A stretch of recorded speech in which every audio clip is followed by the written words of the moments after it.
All right, we should be. You good, bro? I'm gonna see if this is working good. I should include a chat box.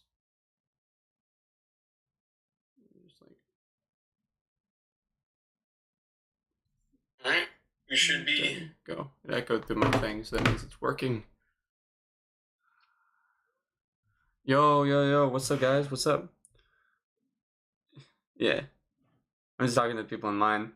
What's up? So, today, we are going to be reviewing BLUELOCK Chapter 260. We're going to be reviewing episode Nagi Chapter 23 that just came out today. We have some new NEL stats to look at, and the announcement of BLUELOCK Season 2. I'm not by myself today. I'm actually joined by Crocodile, a BLUELOCK and One Piece JJK. He does a lot of stuff. I'm going to let him introduce himself just because I won't do it justice.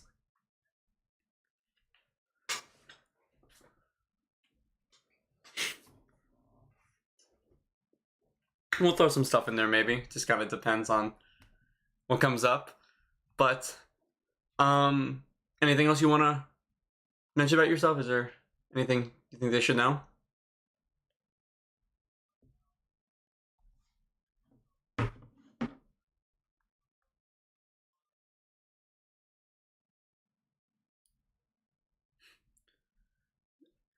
They say you're muted. What comes up? Let's see. I don't think you're muted. Yeah, you're muted. Yeah, you're muted for me. It's gotta be on my end. I've never done this before. This is gonna be great. All right. Settings.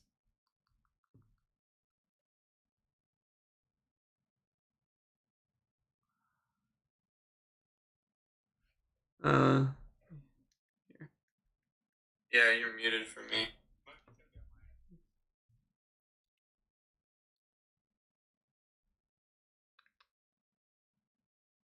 Yeah, it's definitely on my end.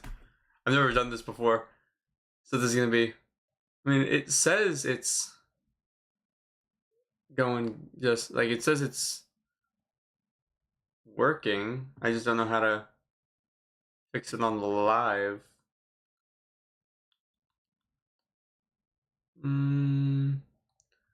Maybe something in settings. Yeah, he's unmuted for me. I can hear him. It's just a matter of collab cam, audio monitoring. Maybe this. Can you guys hear me? Let's see.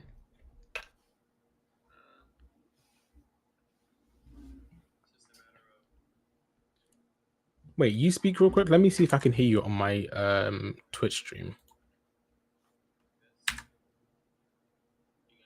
There we go. You're playing out my thing now.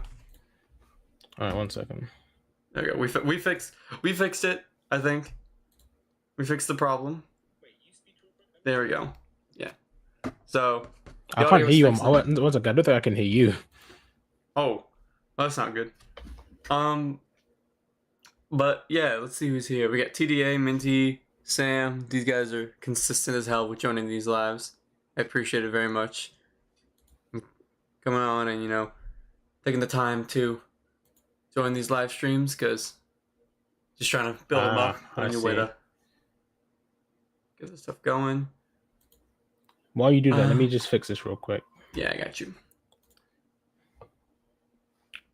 Give us a minute, people. We'll get there. We'll fix all the problems in a second. Hey, appreciate the follow. Who was that?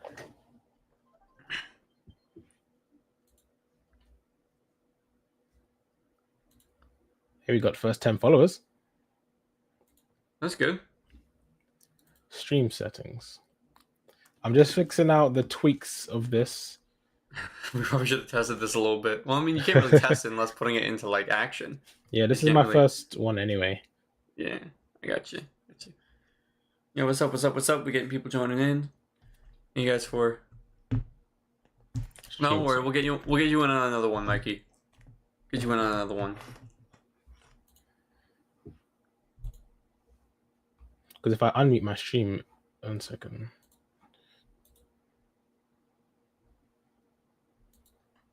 The last time you and I tried to do a stream, Mikey, it did not go out well. Like, I tried to do a stream with another BLUELOCK content creator, and we were like 30 minutes into the stream, reviewing, I think what chapter it was. I think it was the chapter that... Yeah, see, I've muted my stream. Yeah. I tried to... It was the chapter where Kunigami and Isagi were, like, teaming up. Not where he scored, but it was the chapter prior. It was Jay Immortal. Appreciate you, bro. And, like, the stream entirely crashed. Yeah, it wasn't your fault. It was my Wi-Fi that died. College Wi-Fi sucks. But what you gonna do? Okay, let me. I think I've sorted it now. Sound. So for both then you want to offer promotion on your channel, viewers, followers, views, chatbots, etc. Yo, what's up, guys? Thank you for tuning into the live. Let me respond to you. Send me a DM on Mugiwara. What platforms do you have so you can send me a DM? Me? No, not you. Sorry. Oh,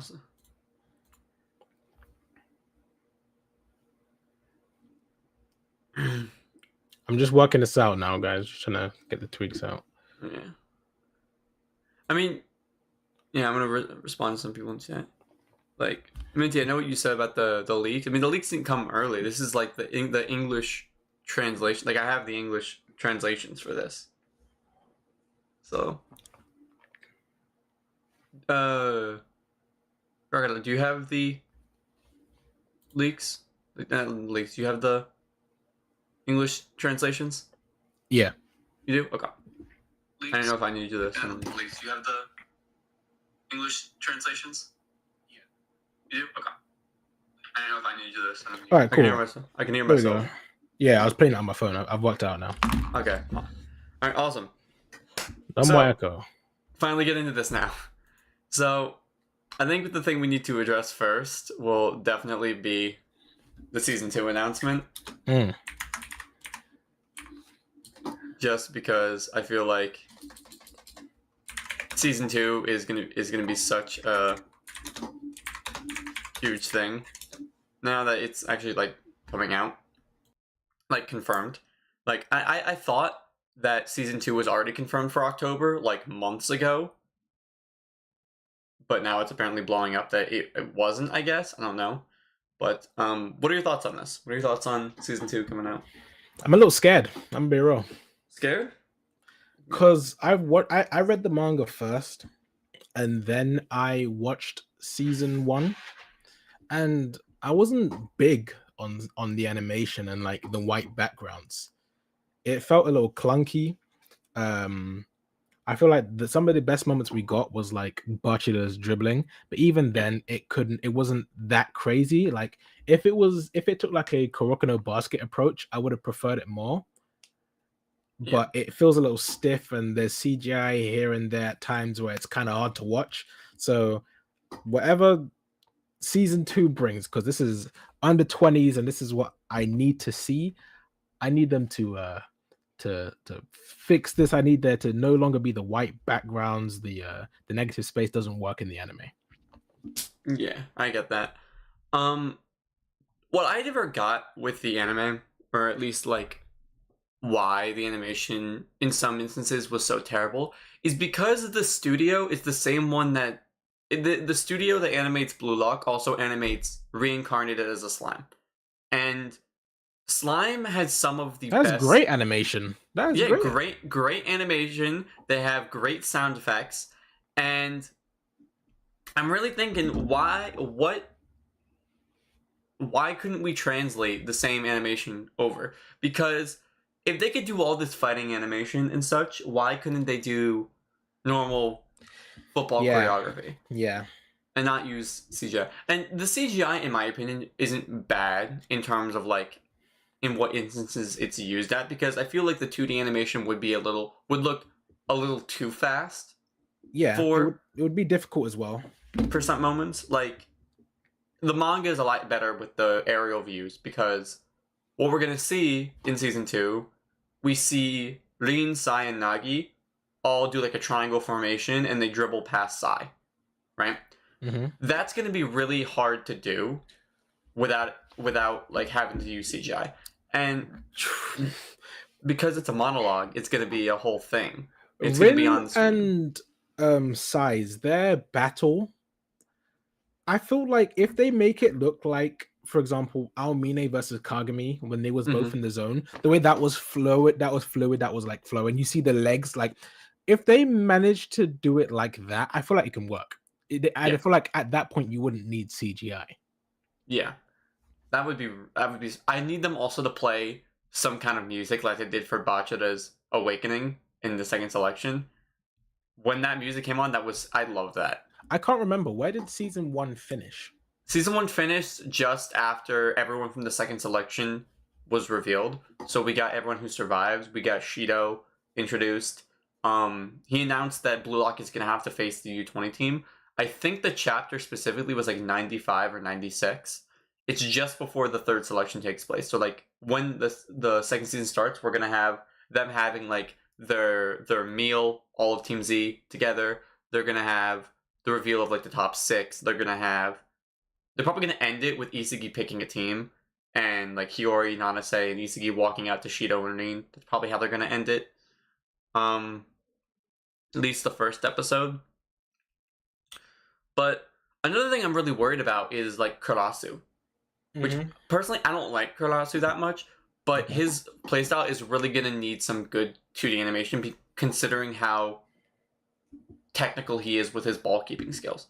Like he uses his hands and upper body a lot to maintain possession, and that can't be used for CGI. Yeah. Don't underestimate them. They might whip out some BS, some crazy CGI. Yeah.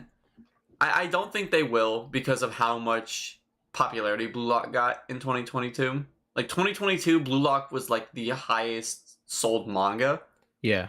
And like 10.3 million volumes, with JJK having like 7 million.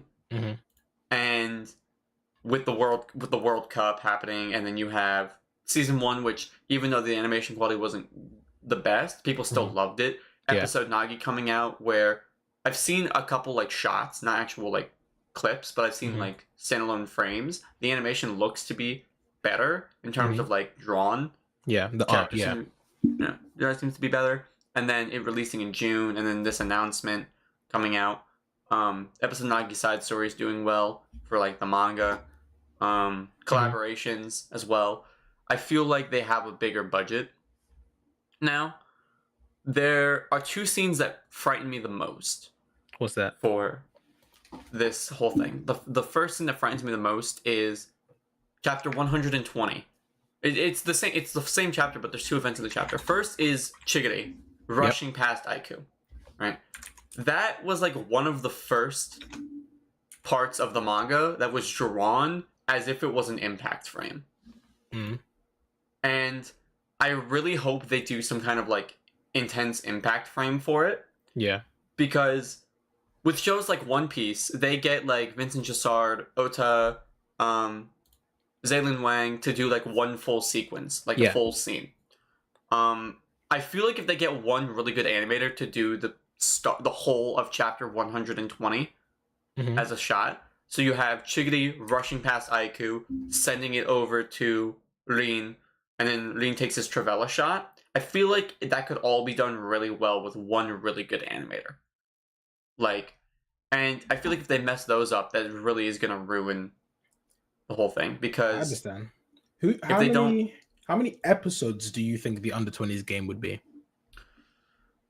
Well, season 1 had 24 episodes, and they got to about 90 chapters. So that's about four chapters per episode, right? I would say U20 match started at like 110. It finished about 30 chapters. I'd say It finishes about like mid 150. the whole season might be like But they got the third selection. third selection, which that was only like That wasn't that 10 long. chapters. Yeah. It wasn't a lot. That could and the Shido match. So that would honestly take maybe 4. I could really see them even doing just a 12 episode season. Honestly, If they do a 12 to prioritize on like quality over the quantity, I wouldn't be mad at it. I feel like what they'll do is they'll do the third selection and then they'll have like a break until spring and then they'll do the U20 match. Oh, you think they'll do it in cause? Yeah. I mean, realistically, I don't think they could fit 12 episodes fit the third selection and the U20 match into 12 episodes with a good pace where it's not rushed. And if they did 24 episodes, I feel like that would be like you'd be going into Neo Egoist League territory at that point. I feel like they could do 16, honestly. Save like 6 episodes for the first core, which I don't know would be a lot, but like get through the third selection, get to like the selecting members of the Blue Lock 11, and then have the second course start where they're in the locker room, right? Like where they're suiting up and stuff, and then go in. I might do a whole video like breaking down where I think the episode distributions will be, but I have to like go through and I have to look at like how each chapter ends. That way they're not just like cutting it. Because my thing is the 10 chapters that we get from like third selection, how many episodes would they dedicate to that? Like 2? They'd have to include the Shido match because the manga, the last 3 episodes of the first season cut out so much. They cut out so much. Like, it was insane. They cut out the Shido match. They cut out half of the World 5 match. It was ridiculous. Like, after Lean scored a goal, they cut so much. It was insane. So I feel like they're going to go through and they're going to do the Shido match first. They're going to do the third selection till maybe... I feel like the game with the Karasu and him unlocking Metavision will be maybe 2 episodes, 1.5 maybe. And then if it is 1.5, 3 episodes for Isagi's match and then Ryo's match. I feel like that's a good distribution. And then you have about 2 or 3 episodes of the Blue Lock 11 being chosen, and then you have them meet like introduction of the U20 team of Sai being like, all right, I want Shido, like him choosing Shido. Yeah. And then you have like half of an episode for them choosing the Blue Lock 11, and then it cuts right there as Ego like says, this is it, this is where the Blue Lock 11 comes in and takes down this, and then Core 2 will start in like February, March-ish, maybe even April, and then they have the whole U20 match there. Yeah. That's what I'm predicting. And even with the 6 episodes, 6 to even 7 episodes for the first core, I feel like that's still a lot because as someone who makes Blue Lock content and loves and needs a bunch of clips, those 7 episodes provide a lot for a lot of characters like Karasu, Atoya, Shido, Nanase, Hiyori, Metavision, Isagi. Like, there's a lot of clips that we can get, and I feel like Season 2 is going to rely heavily on the people who make content for it. Yeah. Because of how much stuff how many new characters they're introducing. They're going to introduce a lot of characters. I mean, Season 1 introduced a lot of characters. Like, even now, when I'm making content and people are like, oh, this character is wasted. And I'm like, who? Who are we talking about? We got a lot of characters in Blue Lock. Yeah, but like, in the first selection, it was mostly the main Team Z, Burū, Nagi, and Ryo. Zantetsu, I wouldn't even consider part of that because he's not even getting attention in the main series till right now in the story on PXG, and even then he's not even getting focus on PXG now. Yeah, but the second selection was all Rin, Aryu, Tokimitsu. That was mostly it. The new 3. Yeah. Because everyone else would kind of just reuse, and then they introduced a whole bunch of casts at the end. But I think with this they're introducing a lot more. Like you have Shido, Hiyori, Karasu, Otoya, Isagi with Metavision, Yukimiya, Ryo's new chameleon style, more clips of Sai, the U20 team, Aiku. Like there's a lot. They could episodes 24 minutes. Mhm. I'm saying under 20s, because do you think they will add content?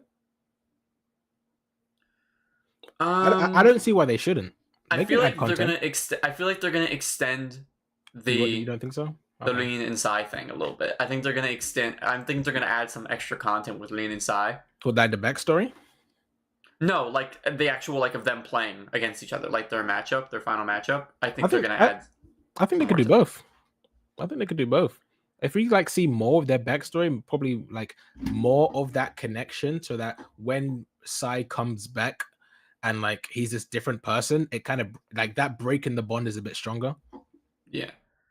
Do you have any predictions on who the voice actors are going to be? Someone made a video on this. So they said they think have we heard Hiyori speak in season 1? No. They said Hiyori would be like a Deku or a Tanjiro. Yeah. I saw that. Which I'm like, I'm with it. I don't think so. Honestly. Which reveals for like voices would we getting? Like I'm thinking like Aiku. Aiku we've gotten. We would get Hiyori, Nanase, Sendo.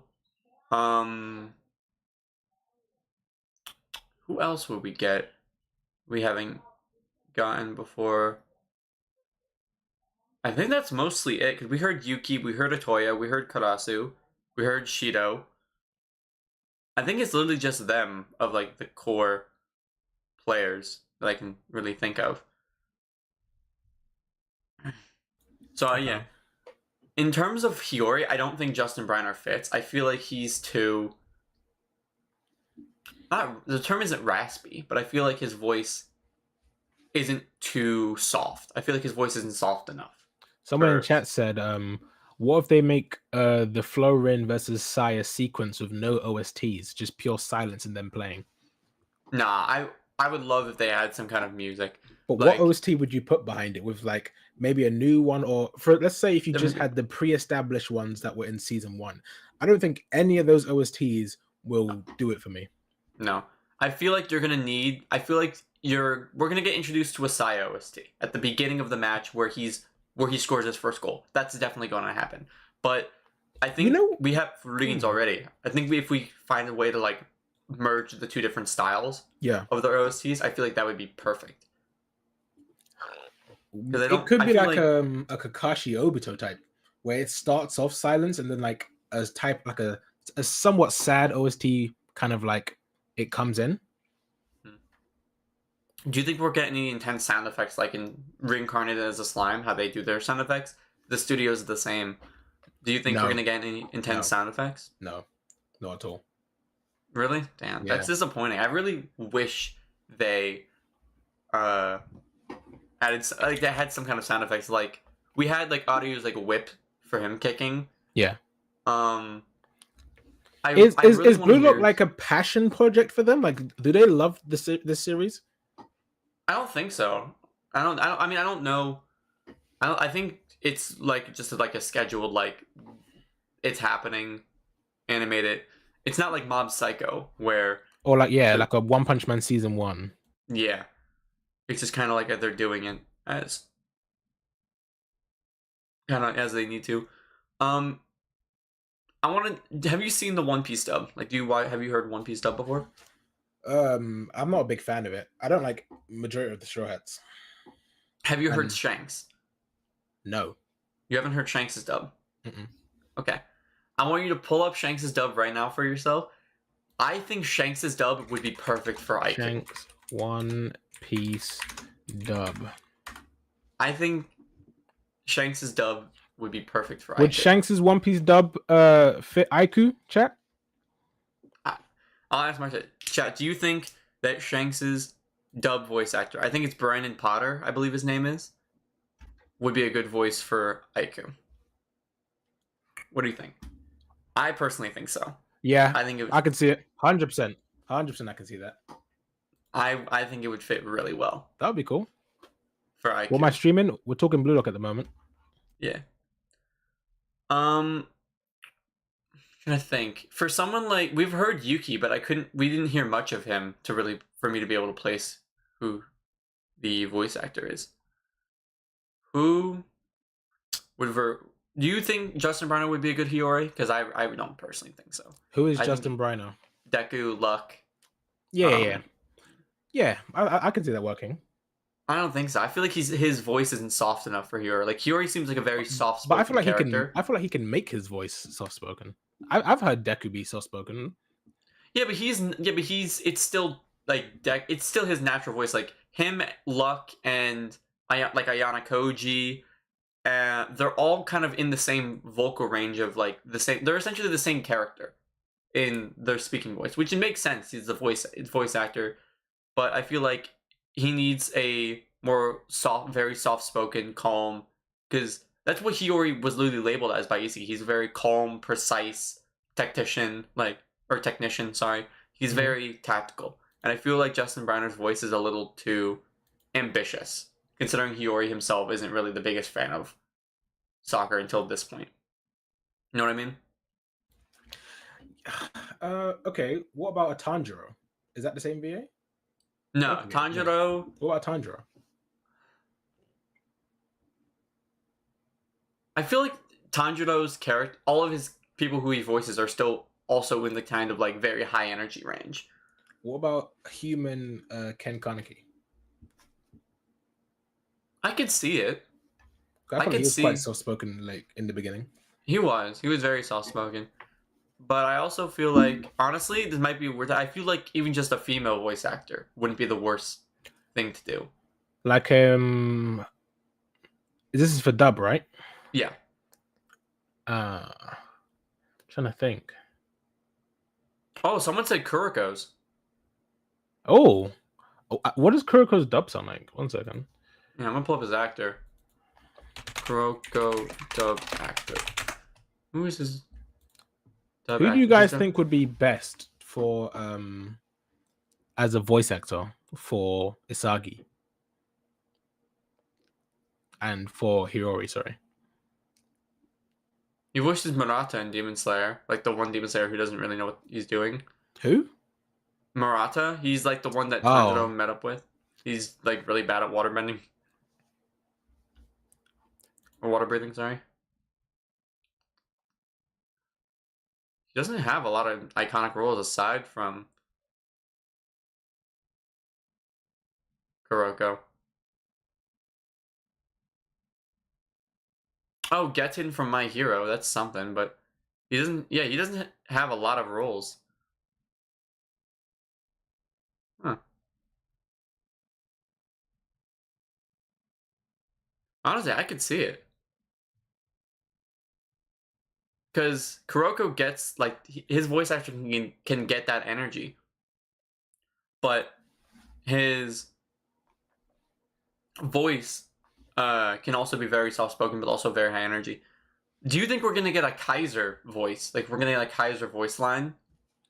When at the end of the game? Yeah, like we see a silhouette of Kaiser on the phone, but we don't hear him. He doesn't have any lines. Do you think we're going to get a Kaiser line? No, I think they'll keep him shrouded in mystery. I feel like we might. I think we might get one small line, in my opinion, but I don't think we're gonna get. What do you think? I feel like we will literally just get like a grin and like a somewhat sadistic look. Yeah. I don't think we're gonna see his eyes. I don't think we'll see his eyes. I think we'll just keep it from like the mouth down. So we'll see the neck tattoo. We'll see him holding up the phone, but I don't think we'll get any farther than that.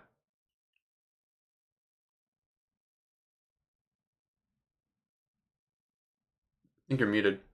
Yeah. I was just talking to my chat. Yeah, I got you. Is this the Burū Glazer? You've identified me. I'll say this. I'm not the biggest fan of Burū, but he was robbed in the NEL. Don't even get me started on Burū. He scored 2 goals. He scored 2 goals, the same as Isagi. He usurped an entire professional club team. He All for performed what? All a for what? triple nutmeg goal and only got 30 million? Apparently. Really? But Shido scores 2 goals after missing 9 shots, and he gets plus 75 million. Yeah, like I get Isagi had 2 goals and 1 assist, technically to Kaiser, but like I don't get it, man. Even if like he didn't get boosted as much, Isagi shouldn't have gotten a 100 million thing if Baro was only getting 30. Listen, I'm taking Baro's second goal over anything Shido has fucking scored in this league. Oh, 100%. We got Shido at 100 million, and if Shido has a higher value than Baro after this game, No. I feel like he's gonna have like a 140 million at best because he scored 1 rocket goal and then he's getting marked by Kunigami the whole match where he couldn't do anything. So, hey, I'm not gonna lie, Gagamaru, you gotta be saving that. Yeah, you gotta be saving that. Gagamaru's gotta have some kind of boost as well. Like he's got to do something. All right. Gagamaru's good when the story needs him to be good. Yeah. All right. Should we shift over to something new? Yeah, go on. New. All right. Awesome. So let's start with. I know these are not confirmed, as you made it the order. I thought they were, but this gives us kind of a rough estimate as to like where they might be ranked. Okay, player stats. So we have. I'm gonna try and player stats. So Rin has a 90 in speed, a 95 in offense, 95 in shooting, 92 in dribbling, 86 in passing, and 80 in defense. What do you think about this? Listen, that dribbling stat is too high by like 25 points. Shido, when you see Shido dribbling like that? This is Rin. This isn't Shido. Oh, Rin. What's it? Oh, I'm not sharing it with. Sorry, my bad. I thought we were sharing it with you. No. Hold up. I think the defending stat's way too high. Defending stat, really? 80 defending on this striker. What are we doing? I think consistently different characters, their defending stat is too high. Really? Like who? Like for example, we know Kunigami's canon like defending stat is like 75. Well, he hasn't really done any defending. He blocked 1 thing in the Ubers match. He hasn't defended any other point besides that. Why is his stat so high? I'm guessing just because of 75 on a striker. Well, he's not gonna. Well, they also did the like the original stat thing was calculated through an actual training regimen on how well they perform in certain positions. Like, yeah, if you look at the original stats, like the original stats taken, Isagi had like a 76, but they tested him in everything as like a striker, a midfielder, a defender, and a goalkeeper. Yeah, like, why is he a 76 as a defender? I'm assuming just because of his physique. His physique when doing the training was already up there. What was Isagi's stats? Isagi's OG stats were 76. He had like a B and a C for the majority of his stuff. I think he had an A in offense, but aside from that, I think that was mostly it. But even then, I feel like Leans should go up maybe 5 points, just because we've seen him defend pretty well. Like, he has the potential. So, like, for example, what would you, like, obviously we haven't seen that much of them, but, like, what would you give Rin's defenders? Like, the defenders of PXG? They're not getting anything, like, they're not getting, like, an 8-5. I would put Rin above, them. I don't like that. I don't like that Rin and, like, other strikers are better defenders than defenders. I've never liked that. Yeah, well, this is also BLUELOCK. It's not realistic. Like, these guys have been in BLUELOCK for 4 months, and now they're competing at a national club level. Yeah. Like, it's not going to be the most realistic thing, but, like, with Rin's vision being, like, the highest point of his character, like, his shooting and his vision are, like, the highest parts of his arsenal. And we saw him, like, outplay Isagi and perform a diving header save. Like, We've seen him do that. The only person we've seen do anything really similar was Isagi himself as well, but also like Gagamaru. Gagamaru performed a handstand block. Those are the only 3 like best saves we've seen, aside from Sendo saving everything. Sendo's got to play defense. For now. Sendo's got to be getting a defense score higher. He's got more fucking goal line clearances than he has goals. Yeah. I think the biggest thing that deserves changing is his passing. Is his passing thing. 86. Yeah, I think it should probably be at least. higher. I think it should be S. I think it should be at least a 90 because Lean's How- entire thing is puppeteering. How far are you putting it though? I'd probably like between 90 and 92. Somewhere Okay. like low 90s. I feel like that's a perfect range considering his play style is puppeteering soccer. He has to pass the ball to other players and use their weapons in the best way possible. We saw it in the second selection. He was able to send perfect passes to Aryu and Tokimitsu and Bachira as a like to use their weapons to their max. Yeah. And I feel like that would be where I would put it. His dribbling, I'd probably knock down to maybe like 89 or 90, since How come? the only dribbling we've really seen him do is his destroyer mode. No, Or, we saw him like, dribble. We first- saw him dribble in this game. Okay, The first time the first time he got the ball, Yeah. he dribbled through the whole team. Okay, yeah, that's true. Occlusion break. Yeah, I'd still probably say 89 though. Like 92 dribbling. For reference, who is that above? That's above Burū. Burū has an 88 dribbling. well, Baro did the same thing against Manchester City. He dribbled through like 4 people. He did it against against Backstory München as well. Yeah. He rainbow flicked it over Ness. Yeah, he also has a whole dribbling technique, his chop dribbling. Like that's this whole, which he didn't even use against Manchine. So like, I don't know. His shooting I think is perfect. His offense I feel like is a 95. I feel like his offense is also pretty good. His speed, can't really say we don't really have many speed feats for Lean. Like the only thing we really have is that he caught up to Sai, which he was outside of the goal box. Sai was inside. The moment Sai got out of the goal box, Lin was already there. That's the only rule. Rin's dribbling is better than Yuki's. Oh, that's bullshit. Yuki Maya has a 91 dribbling. So that's if these stats are real. So I would definitely knock his down. Yeah, I'd say like 89. But best. Nagi is the one that says, "Oh, what's good, bro?" Nagi is the one that says that like all his stats are like they're just like way better than they were. Yeah. I don't think his should. I think he should be 89 at best, or at least even time with Baro, who literally has a dribbling technique in his arsenal that he uses quite often. Okay. Like Rin now has occlusion break, but what do you think his shooting should be? oh, I think his shooting's perfect. He is now vertical and horizontal spin shooting, as So well as direct shooting. So I feel like. So who is a better shooter between him and Kunigami? In what context? Like, because Kunigami is definitely better at power shooting. Do you think Kunigami? Just a simple question. Do you think Rin should have a higher shooting stat than Kunigami? Probably, yeah. I'd say so. He has more options. Kunigami in game 1 has a 95 shooting stat.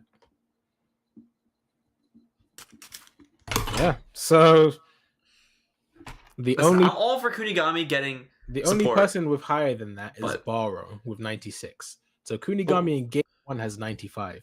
Yeah. And Kaiser has a 98, I think, in shooting. Oh, so let me let my count.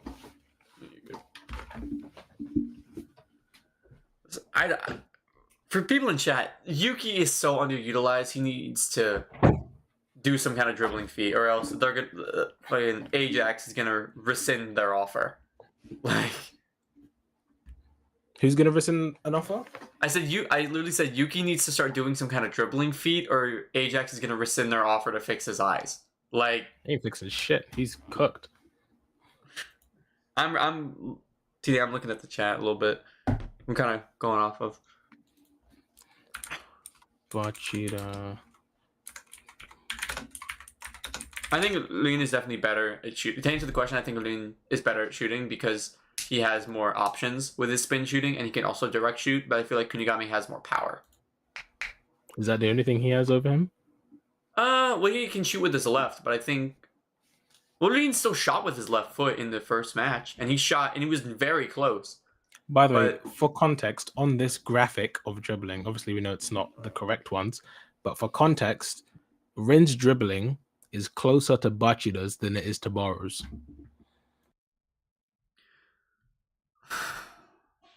I don't know. Yeah, so Bachira has a 95 dribbling. I don't know. Bachata is definitely like 98 right now.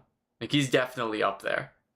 He was I think 88 in the first match, which is higher than Isagi was, which is as high as Isagi was in the Ubers match. Oh no, There's he no wasn't. way He wasn't he's that not- high. In He was. In the he first, was. He's at 86. in what, the first match? Yeah, Oh well, yeah. He was at 86. Isagi we need started new as a we need new 76. Bachata stats. I don't think need they're new- gonna be that much higher. Like I don't think, for example, I think if you gave Butcher the stats right now, he's probably an 89. No, he's definitely S. He's Why? He's the best dribbler in the league. He's carrying. Other FC than dribbling, what is he? What's he doing? He ain't doing nothing. That's his his whole shoot- thing. His shooting stat isn't even better than Lorenzo's. Lorenzo has an equal shooting stat to him. Charles has a better shooting stat than him. Listen. Bachata's whole use as a player is to dribble through people. He's not really meant to finish off plays. He dribbles through people. That's his whole thing, is to get the ball upfield to someone who can actually shoot better, like Kunigami, Rin, Burū, hell, even Isagi. Like, it's a whole thing of At least 90. the only thing Bachata has as a dribbler for shooting is that he has his new B shot, which it's not even that powerful. I think he literally hits it with the bottom of his heel to shoot. Like he chips it. Yeah, And but then I'm not lying. Charles has a better shooting stat than Butcher. Charles BLUELOCK. Let me get it. Stats. Charles has an 88 shooting stat. That is higher than Butcher's by 6. someone in my chat is in CDA. He's dope. He's here for almost every stream. He says that Kaiser has a worse defending stat than Kunigami, which doesn't make nearly any sense. Kaiser stats. Kaiser's defending is 74. He has 74 defending at the moment. No. Isagi has 76 as an 88. We need Isagi stats, like we need Bastard Munchen stats, like updated ones, because we haven't gotten them for this game, which is kind of insulting. Like, really, it's the final match. You can't just give us the stats. Chigiri has 93 dribbling. That's bonkers. I mean, it's not that That's far-fetched. crazy. I mean, he unlocked he came Out up of- with this new dribbling style. Out of all the known stats that we have in this series, he's the second best dribbler. I'm not surprised by that. Well, I feel like Yukimiya should be above Chigiri, but I feel like Chigiri being a very good dribbler is... Yeah, Yukimiya has 91, Chigiri has 93. Yeah. I feel like just Yuki hasn't shown what kind of dribbling he can do. Like, he hasn't shown recently. And Chigiri has 88 shooting, 98 speed, 95 offense. Yeah, Butcher's a bum, man. Yeah, I don't take that Bachata disrespect, bro. I would say he's definitely honorable mention for top 3 strikers in BLUELOCK. Like, he's like the 4th. So what should Ren's offense be? I think offense is perfect, honestly. Like 95? Yeah, I know these are fake stats, Yeah. but we're going off of just reference where we would scale, where we would change these in our own opinion to be real stats. Like, Kunigami's offense is 93 in the first game. that's not that crazy to think, because Kunigami was an overwhelmingly strong player in the first game. Isagi, I'm pretty sure his was 94. Who do you think are the top 3 in BLUELOCK overall? Just overall, like not just going off of the bidding system, just in your opinion with everything that we've seen. Are we including New Gen 11? No, we got just BLUELOCK players, like in the program. Ren, Isagi, Burū. Really? You put Isagi in the top 3? Who are you putting above him? I'm putting Chigiri. I put Chigiri above Isagi. In what comparison? Like, it's just as an overall top 3 in BLUELOCK with everything that they have in their skill set, I would put Chigiri above. Hell no. I would put Isagi like 4, and then Bachira 5. But I don't think he's above Chigiri. Bachira, let's stop. Bachira doesn't even get there before Shido. So Bachira is above Shido in terms of hell Shido's no. like 6. Shido's like 6. First of all, Chigiri is not above Isagi, right? Isagi offers way more than Chigiri. Like, if someone is able to stop Chigiri's weapon, he's a lot more limited. Not anymore. Not anymore. Like, No, have you I don't mean his speed. I mean his 44-degree shot. Well, he doesn't have to be at that angle to shoot. But that's his formula. Yeah, to get into that's his 100% shooting range. That's if he shoots from there, he has a near 100% chance of scoring. So I'm saying, what else do we know he's scoring if he can't score from there? He can still score from other points on the pitch. We've seen him do it in the second selection against, like, he was able to beat out Rin and that's second. I'm talking Tokimitsu. about full game, 11v11 on the pitch. You've taken away his 44-degree angle golden shot. He doesn't have to be he doesn't, even in that context, he doesn't have to be a striker in that same situation. That's the only thing we're having the competition on with No, it's just overall. No, that's what I mean. Because when you end up bringing the other stuff into it, that's where like Isagi starts to make a gap. Listen, you have his speed, which was which it's one thing, but it is the most. You can't just knock it for only being one thing because of how useful this one thing is. Isagi legitimately had to use Chigiri's speed at the max potential in the second selection to even keep up with Rin's thought. Like, without Chigiri pressuring Bachira, without him pressuring anyone who has the ball, Isagi could not do anything against Rin. The only time he had any chance was after Chigiri constantly pressed the ball. But we've seen in the Manshine game, Kaiser and Isagi can both predict Rin with his speed because of their spatial awareness, their metavision, etc. Yeah. So, like, my thing is, right, there's not a lot of counters to Isagi's vision and IQ. There's at least arguments that can be made for like Chigiri's speed and Chigiri's goal formula. Yeah, but that's just for his golden formula of like scoring, his 44-degree golden zone. He still has way more potential in usage on other parts. Even on like defense, he's way more usage. Isagi sat down. I don't know. Also, I have had this theory. I want to ask you. I want to ask someone who knows Blue Lock and is invested in it. Do you think at some point in the World Cup arc, we're going to face a team full of Metavision users? I'm talking the entire 11 has Metavision. Do you think at some point? On this before, I think Metavision is going to get power cliffed, as in something else is going to be introduced, which is like a higher tier, right? Like Kuroko Basket Belly All Eye versus the Emperor Eye. Yeah, or let's obviously this is not a direct comparison, but like let's say Metavision is like Super Saiyan. You got Super Saiyan, you got Super Saiyan, you got Super Saiyan. Now there's a Super Saiyan 2, right? And now you gotta get that. This person has that. They're outclassing you. I think something new will be introduced that we will see. Because like we've seen crazy different eye patterns already. I think there's gonna be something new that's gonna like make Metavision a lot inferior, and Isagi's either gonna have to level up his Metavision or gain that new eye. I personally don't think there's going to be anything above Metavision. I think Metavision is a world-class weapon, meaning it's at the peak it can get. But I feel like Metavision in tandem with other things, like Kaiser has Predator Eye in tandem with his Metavision, that makes him so good. But now you have Charles, who has Metavision, but also has a new kind of vision that we had never seen before. It looks like a dartboard. We've never seen anyone with this vision style before, except maybe Sai, but we haven't seen the eye shape in his eye. It literally it looks like Metavision, but it's just minus like the inner circles. And I was honestly thinking that this is kind of like a branching of Metavision. Like it's like Metavision, like its child or something. Not actually, but because the eye shape is identical. If you just remove one of the rings in the Metavision eye, it's the same shape. So I feel like Metavision is about observing other players, right? You observe the other players and you find distortions in the field. That's what the meta point is, and that's what Isagi's meta burst point does. Disturbs those connections on the field. I feel like this branching of Metavision focuses on every player, but then they lock in on that player like a dartboard. You lock in on the bullseye.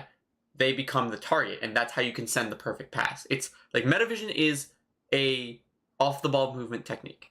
Predator Eye is a striking technique. This is like a midfielder passing technique type of situation. Mm-hmm. And I feel like that's the kind of situation we have, because Metavision is mainly a defending technique, because Nico and Aiku both have it, and they both have the better advantage than Isagi when using it. They don't have to use as much effort, because all the information's in front of them. They don't necessarily have to like use their peripheral vision or rotate their head. For like 100% of the field, They can just they don't have to worry about like using their peripheral vision. They can just look around in front of them. It's really a defensive technique. Predator Eye is a striking technique. This dartboard vision is a midfielder technique. It's passing.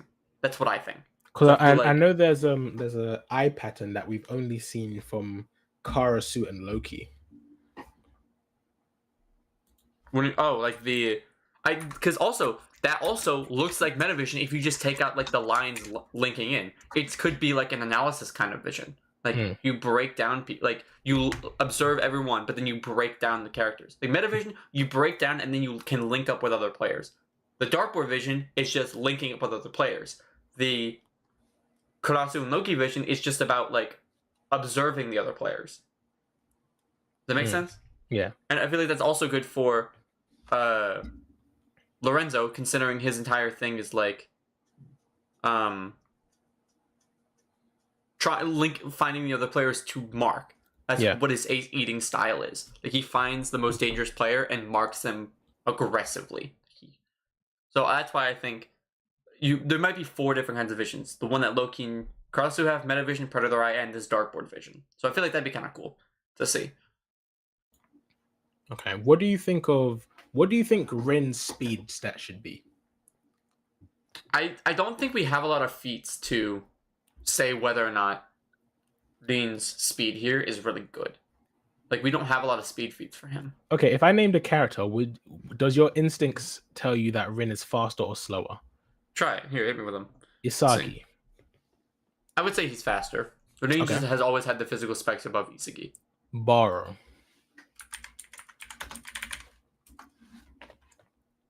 Burū. Honestly, no. I think Burū moves around too much. Okay, so you would have Rin's speed stat below 80. Really? Yeah, Burū's speed stat is 80. That's ridiculous. And what's weird is that these speed stats aren't even like against like the ward. It's just against other people in BLUELOCK. Yeah, which I think is. I guess they're gonna. What are you giving Rin's speed stat? I want to know what you think. I'll ask my chat. What do you guys think? What would you give Rin's speed stat? It's a fan thing, but it's right now is 90. So would you keep it as 90 above, move it up, move it down? What are we giving Rin's speed stat? While we wait on their answer, what is your favorite aura? What is your favorite aura? Charles. The like monster thing? Yep. Easily. Is that his actual aura? Because I've seen people say that it's not. It's just how Hiyori perceives Charles. It's not his actual aura. It's just like this is what he's the final boss, but that's not his actual. I feel like it matches his demeanor and like the emojis that he had. He had like a demonic emoji. Yeah, I agree. I think it's definitely his aura, but I feel like good. I think there's 85 speed. 1 second. Some people are saying 79, 80, 87. 93, like very ranged. 87. Yeah, there's definitely a lot of range. Yeah. What's Kaiser's speed? 91, I think.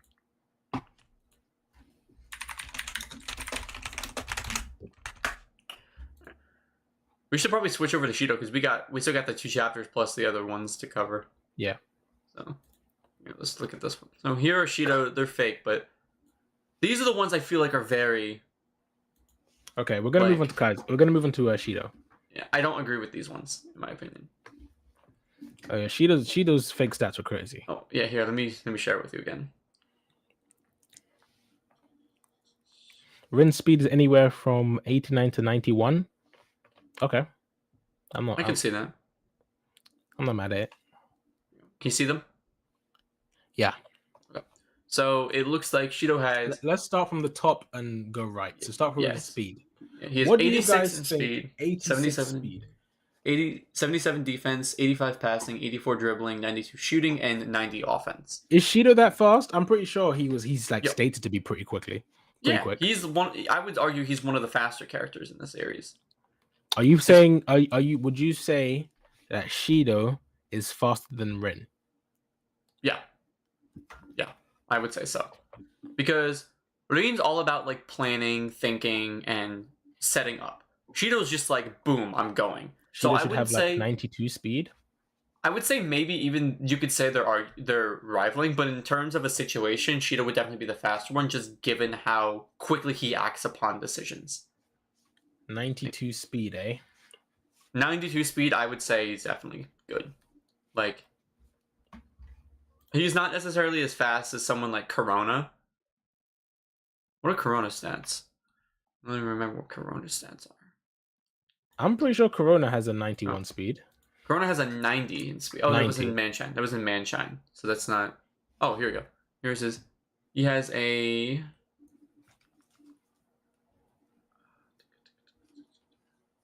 Can you see Shido beat? Corona has a 95? I 95? So. I could see it. Corona's I can't. Where's he been? 95 speed. He caught Chigiri off guard. Like, he's one of the fastest characters in the series. Where have I been? Oh, man. 95 speed. Whoa. Don't hate on my man Corona. That's crazy talk. You know what? I'm going to ask these questions. I'm going to be meeting the voice actors for Isagi, Nagi, Ego, Chigiri, and this is off top. It's Kira from the first, like where Isagi first came out. I'm going to be meeting them in a couple weeks. I might ask him these same questions, a couple of these same questions, and just make a video off of that. Hey, that'd be a cool video. Yeah. What do you think of Shido's 77 defending? I think that's fine. Shido doesn't do a lot of defending, and because Shido is built to be someone. That's higher than Kaiser. I think it should be below Kaiser, but I don't think that's higher than Isagi.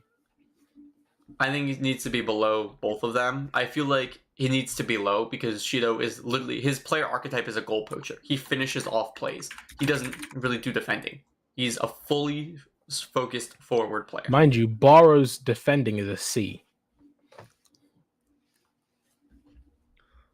Someone just said that Hiyori can stop Charles on a one-on-one. Do you agree?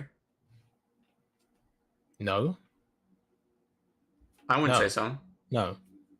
Should be lower.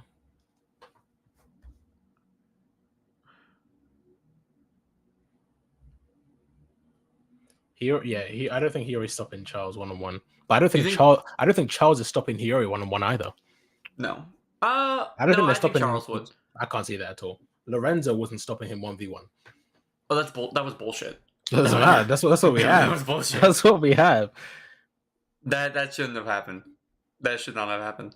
Do you think Hiyori's gonna get like that dartboard vision that Charles has, or do you think he's just gonna stick with metavision? I think he'll just stick with metavision. I feel like he's gonna get it. I feel like with metavision, his perception is higher than that of Isagi before metavision, and I feel like he could break down what Charles is doing the same way that Isagi broke down what Kaiser was doing, and be like, "Oh, I know what he's doing," and adapt the vision. Okay, 85 passing. Sorry. For who? Hiyori? No, for Shido. Passing? Oh no. That needs to be like in the 70s.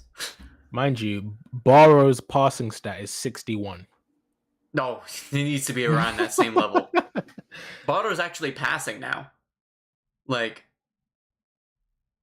he's consistent and he's making his mark. He's hitting his mark. He's hitting pretty fast passes. He's doing the same kind of passing that Hiyori did in the U20 match where he did a quick like cut pass directed to Karasu through two people.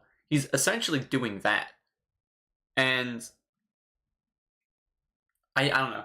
I feel like Shido that passing stat, you could never convince me Shido's passing stat in comparison to Barrow's is 24 stats higher. No. Shido does not pass. He's passed one time. He's passed with Sendo. That's all he's done. I don't even remember that. I don't remember a single panel of him passing. Yeah, it was chapter.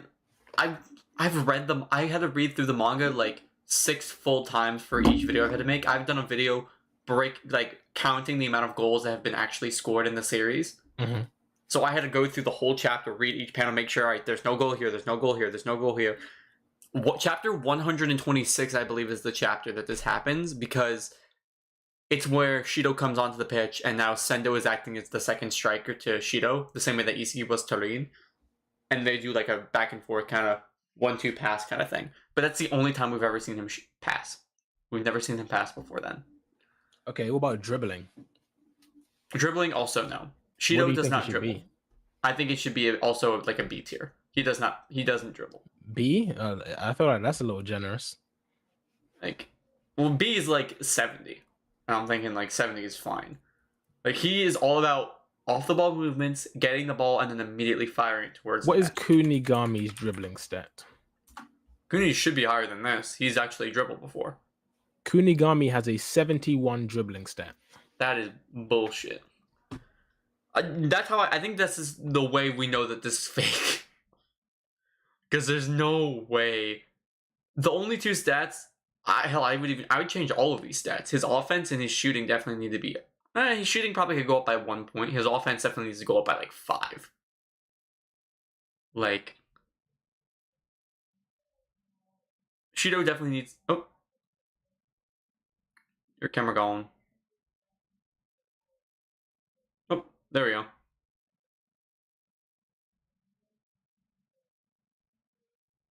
What do you think?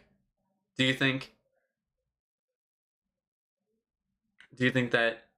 I can't hear you. I think you're still muted. Say that again for me. There we go. I said I think Shido's shooting stat could maybe go up 1 point. I think it needs to go down. Really? Why is he 92? From what I heard in that FC Barca game, he was missing shots. He was, but he still had the ability to shoot. He was still in a position to shoot. Sure. He's got fucking Charles playing behind him. Yeah, but we still don't count. We don't know if those shots were like he just completely missed like Kaiser did, or if like he was blocked. He never stated whether it was just said 12 of his shots were unsuccessful. It was said 3 out of the 12 were the only ones that were successful. That doesn't mean like he completely missed. It just means they also probably could have been blocked. Or the goalkeeper, because the Barca goalkeeper blocked is better by than like FC fucking Barca. Dude, the defenders on Barca are bad, but the goalie actually blocked Kunigami's power shot. Yeah, but that was a stupid shot, and we know that. No, it wasn't a good shot. It was Kunigami's. It's the entire reason he got subbed off because he shot that. He got subbed off because him and Noah are so similar, and Noah plays as a forward. Noah said, "Yo, can you explain why you took that shot?" Kunigami said, "I have no explanation." He said, "All right, cool, go sit down." Bullcrap. I don't think so. I'm looking this up. Wasn't it like I think it was 160. 3 out of 12. It says 3 out of 12 were on target. So 9 shots were off target, a blocked shot is counted as on target. So if 9 were off target, it means he just missed.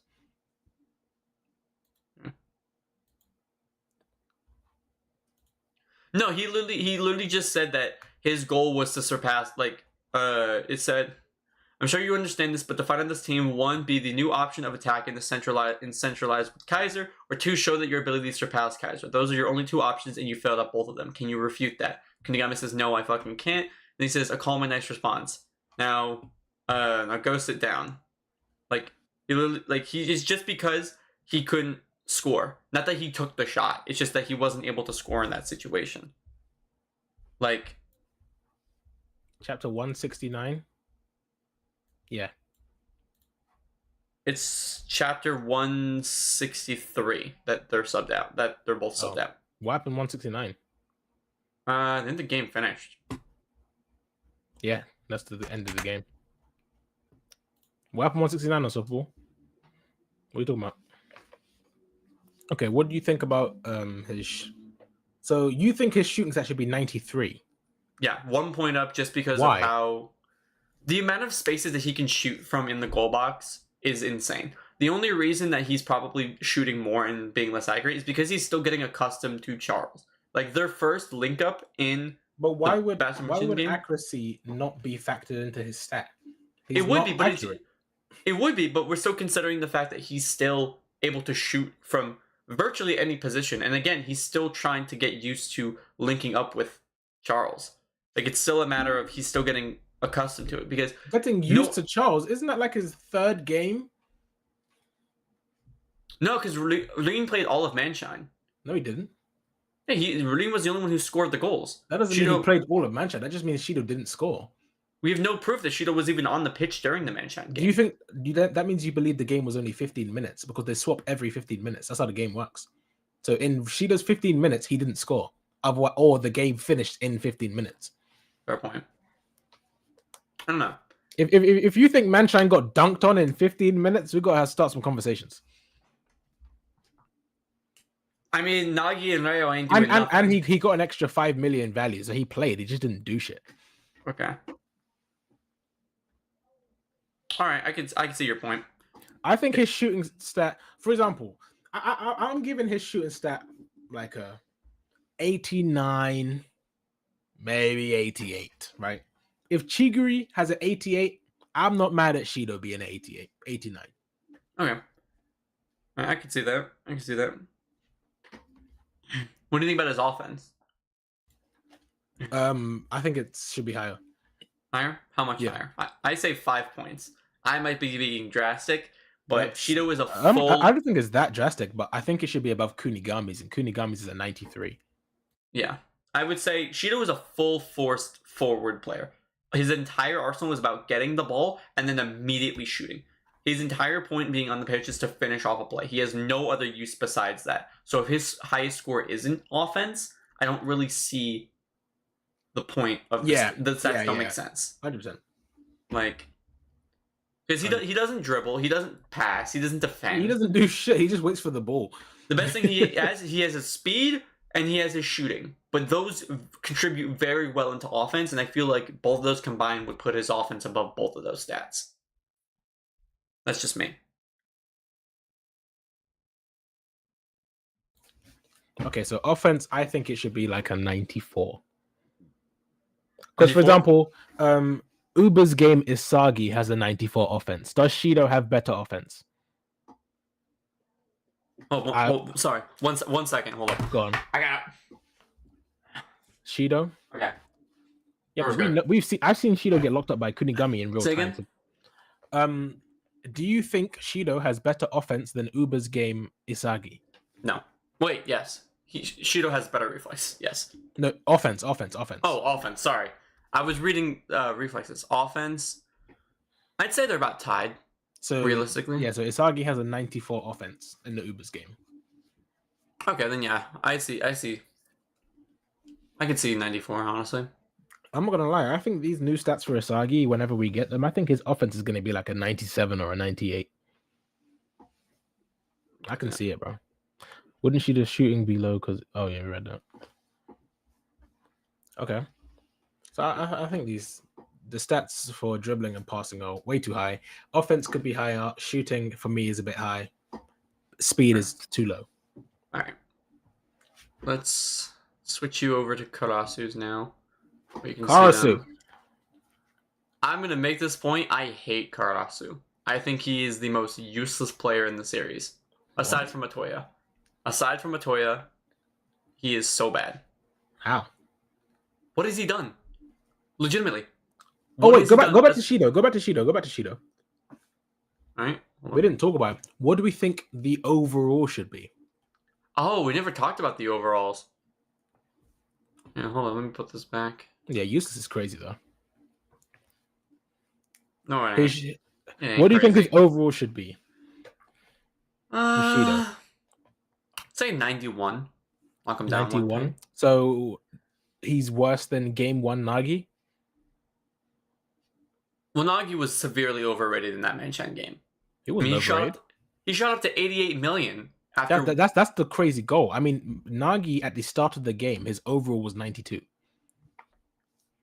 That's based on statistics. It's not. I would still say he's worse than Nagi because of his Nagi has way better has a way better weapon and can be used a lot better than Shido's can. Shido's full offense. Nagi's trapping can be used defensively. Granted, he doesn't do it as much, but it still has the potential to be used that way. And he can pass effectively. His trapping he can dribble with his trapping dribble. His speed isn't the worst in the world. It was faster than Isagi. Let me get Nagi's stats up real quick. Yeah. I think I have them here too. Let me look at these. I think 91. I think 91 is good for... Yeah, he had 92. So he had...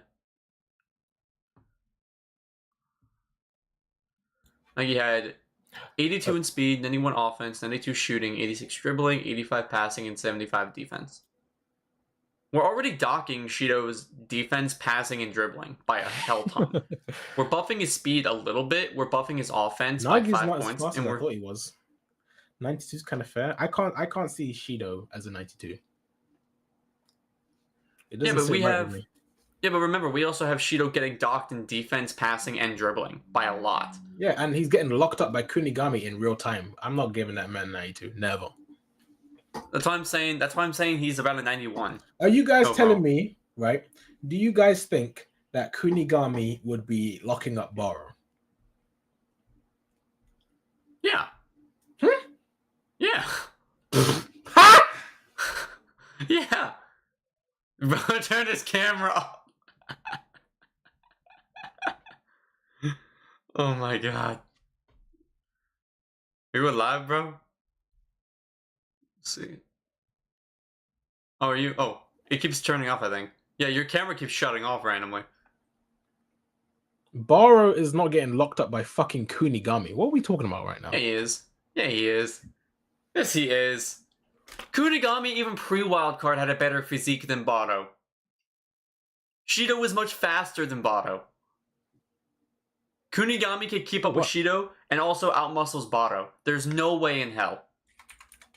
If Kunigami chose to play the strength between Kunigami and Burū is a lot closer than Kunigami and Shido. He can't bully him the way he's bullying Shido. Yeah, but he can still mark him. If we're talking marking the same way that Raichi marked Snuffy, there is no way in hell Kunigami could not do that. He's going to do that. I think I think Burū can resist him. We've seen Burū hold off multiple people. I think he can hold off Shido. I mean, someone Kunigami. just said Burū is getting stopped by Chigiri. I mean, he did. His shot did get stopped by Chigiri. Burū is good, but you guys... And Kunigami is not that fast either, by the way. Yeah, but he can still keep up with Shido. Shido is much faster than Burū is. But that just means Shido's speed stat isn't as high as you think it is. Because Kunigami has 84 speed. Yeah, but Shido... Yeah, sorry. But we've seen how fast Shido can be. We've seen how fast he is. How fast can he be? He's one of the fastest players in BLUELOCK. Because of... Alright, put it like this. Rin had set up everything in the third selection, and we saw him already anticipating a pass. Shido came up from a way farther behind him, immediately rushed over and caught up to Rin to intercept him. So that we also have... If you were to give him an NEL stat of speed, what are you giving him? That Rin. Are we talking NEL Rin or Shido? No, that Rin that Shido caught up to, if you was to give him an NEL speed stat, what number are you giving him? What was Isagi's starting one? Because I'm gonna use him as reference. His starting speed was 80. 75. 80, maybe less. Maybe like 70, maybe like 79, 78. 79, 78? Mm-hmm. So you have that Rin just he couldn't outpace Aiku. He couldn't outpace Aiku. Aiku caught up to him.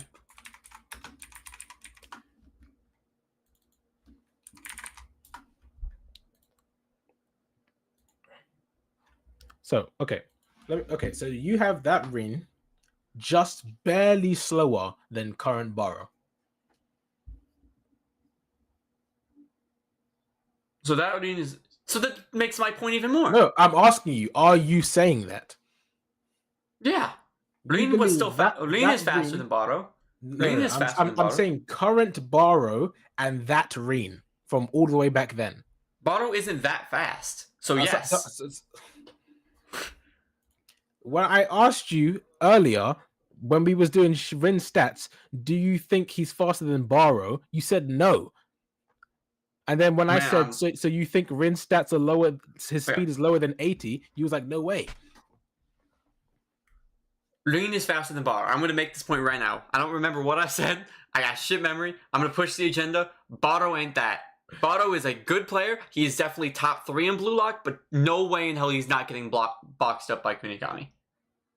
If we're talking Kunigami man-marking Burū in the same way that Snuffy Raichi man-marks Snuffy, there is no way, there's no way in hell Burū is going to be able to get away from Kunigami.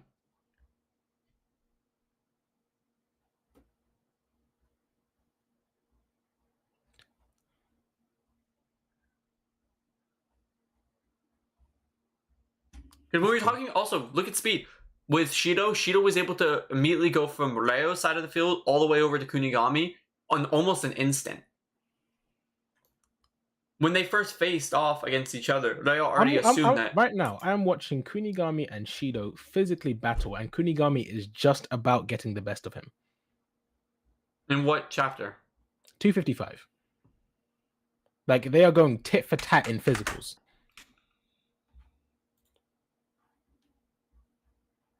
But we saw Kuni man-mark Burū in second selection. We're not in the second selection, though. This is the NEL. That was ages ago. But Burū hasn't trained speed much. So you think Burū's the same speed now as he was then? I think he's maybe only a little faster. But he's not that much faster. What speed feats do we have to show that Burū is that much faster? He can't use acceleration to get off Kuni. That's an even worse case for him. But the whole point is he needs that acceleration because Kuni is physically like stronger than him. The gap with Kunigami and Burū is a lot closer in physical strength. That's what I'm saying. Like second selection comparisons to Burū being locked up by Kuni or whenever, that doesn't correlate to now. Listen, Burū cannot get past Kunigami. We have there's no wait. Do you think he's stronger? Burū is stronger. Do you think he's stronger? No, but I think he's relative. Okay, relative or not, he's definitely not going to overpower him. Mm-hmm. Do you think he's faster than Kunigami? Mm-hmm. I know he's not faster. Okay, so he's not faster. Mm-hmm. He's not stronger. Mm-hmm. How do you see him getting away from Kunigami? If Kunigami man-marks him... Because Kunigami and Shido are physically going tit for tat. I'm watching it on my screen. Mm-hmm. If they're physically going tit for tat and Burū is stronger than Shido, but while Burū is weaker than Kunigami, he can still get advantages over Kuni because we can see that Shido can go tit for tat with him. That's what I'm saying. What are you looking at? Like the revenge matchup one, like when the ball's being passed to Kaiser. Yeah. Okay. The page before that. Yeah. All right. But scroll down one page. Yeah, I've got them both on here. Yeah, so they're not that far off each other. They're about relative in terms of distance, and like yes, but they're coming from further away. So Kunigami physically holding him back, they are still same, pretty much equal distances. And Kunigami even gets, Shido even gets to the ball first. It's just that Kunigami sticks a leg out and blocks it. Yeah, because Shido is faster. Yes, but if he's physically strong, he'd still be holding him back. I'm saying, in terms of the physical sense, Shido is still there with him, and Burū is above that. So Burū can get a physical advantage. I don't think so. I don't think there's no situation. Is Shido stronger than Burū? No. Why is Shido physically matching up with Kunigami? The only reason he's physically matching up is because Shido himself still is kind of strong, but you got to look at it. Shido is faster. That's the reason he's ahead. But Kunigami is literally pulling him back. So Shido, without Kunigami there, would definitely outpace Kunigami. But Kunigami is literally holding him back. He's like, listen, you are not going any further than this. But Shido still has a little bit of muscle, but he's definitely is faster. That's what's getting him a little further ahead. But Kunigami is still pulling him back. That's why he was able to touch the ball first, is because Shido got there, but Kunigami is still right on him. He's still matching his pace. Someone give me the panel of this Kunigami locking up Burū in second selection. Someone just send it to me, please. Give me the chapter number so I can. I will get you the chapter right now. I'll get you the chapter right now. It's at their first interaction, I believe, which is like chapter 50-ish something. Around 50. No, okay, so 50 is where they met in the second selection thing, so I'd assume 60 maybe? Around 60? What's good, Jay? Okay, it might be 59.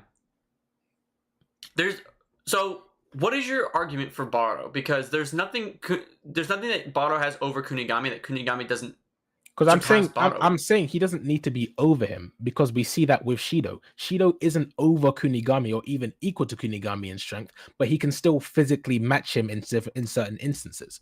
He's matching him in terms of speed, though. Burū doesn't have speed. He's matching him in physical strength. We can see it. Otherwise, he would, even if he's faster, if you're physically stronger holding me back, I'm never going to be equal to you. That's not how that works. Because you can see he's stiff. You'd be stiff arming me every time. Even if I'm quick, if I'm physically weaker than you, you're going to be stiff arming me every time. I'm not going anywhere. Okay. Look at chapter 59. We see the anti-Burū defense that Kunigami initiated himself. He is legitimately making it so Burū cannot go anywhere he wants to.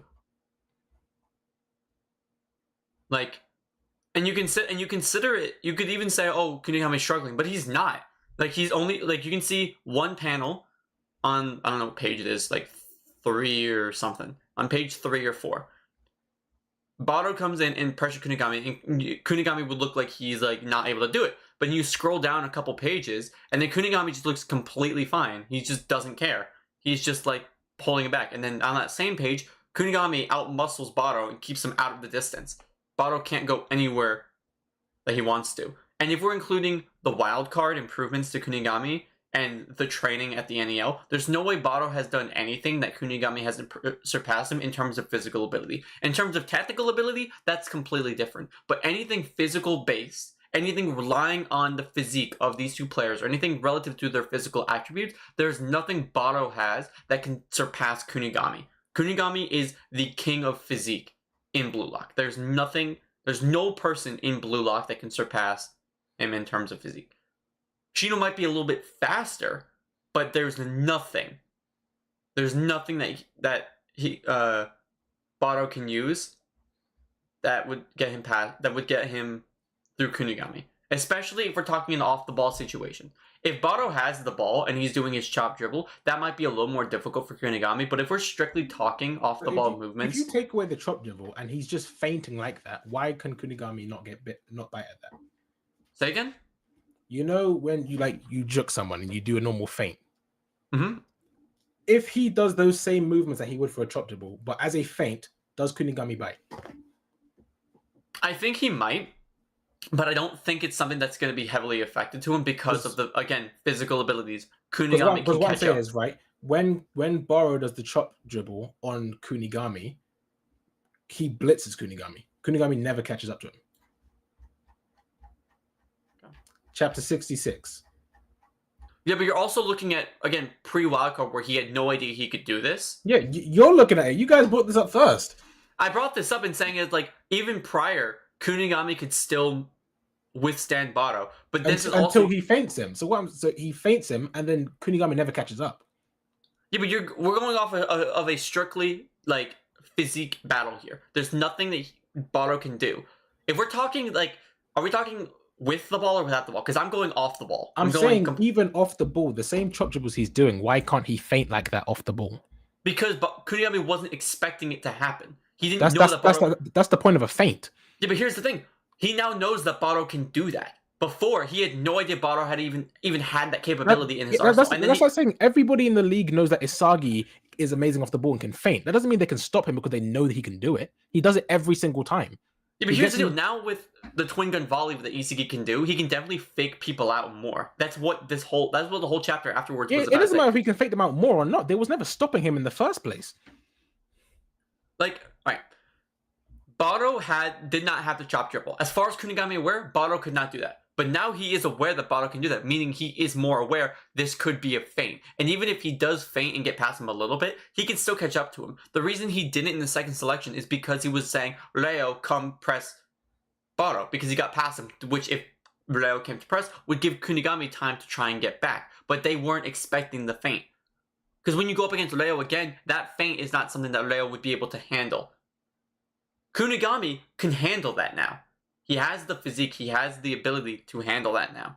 That's what the whole point of the wildcard was, to get him to a physique of Noa Noa. Are you saying that someone with Noa Noa's physique would not be able to match Burū in terms of man marking? Someone with Noa Noa's... I don't think his current physique is equal to Noa Noa's. We have them saying that the wildcard program was someone to obtain a physique of Noa Noa's stature. We don't know how close or how relative he is as of now. But if the wildcard program continues as is, because Barcha Kunigami is not the same as PXG. His physique is better in the PXG match because we've seen him going through the testing. We've seen him going through the chamber with Henri and Ego, as well as him training. His physique is better now than it was in the Barcha game. And even then, so he's closer to Noa Noa's physique now.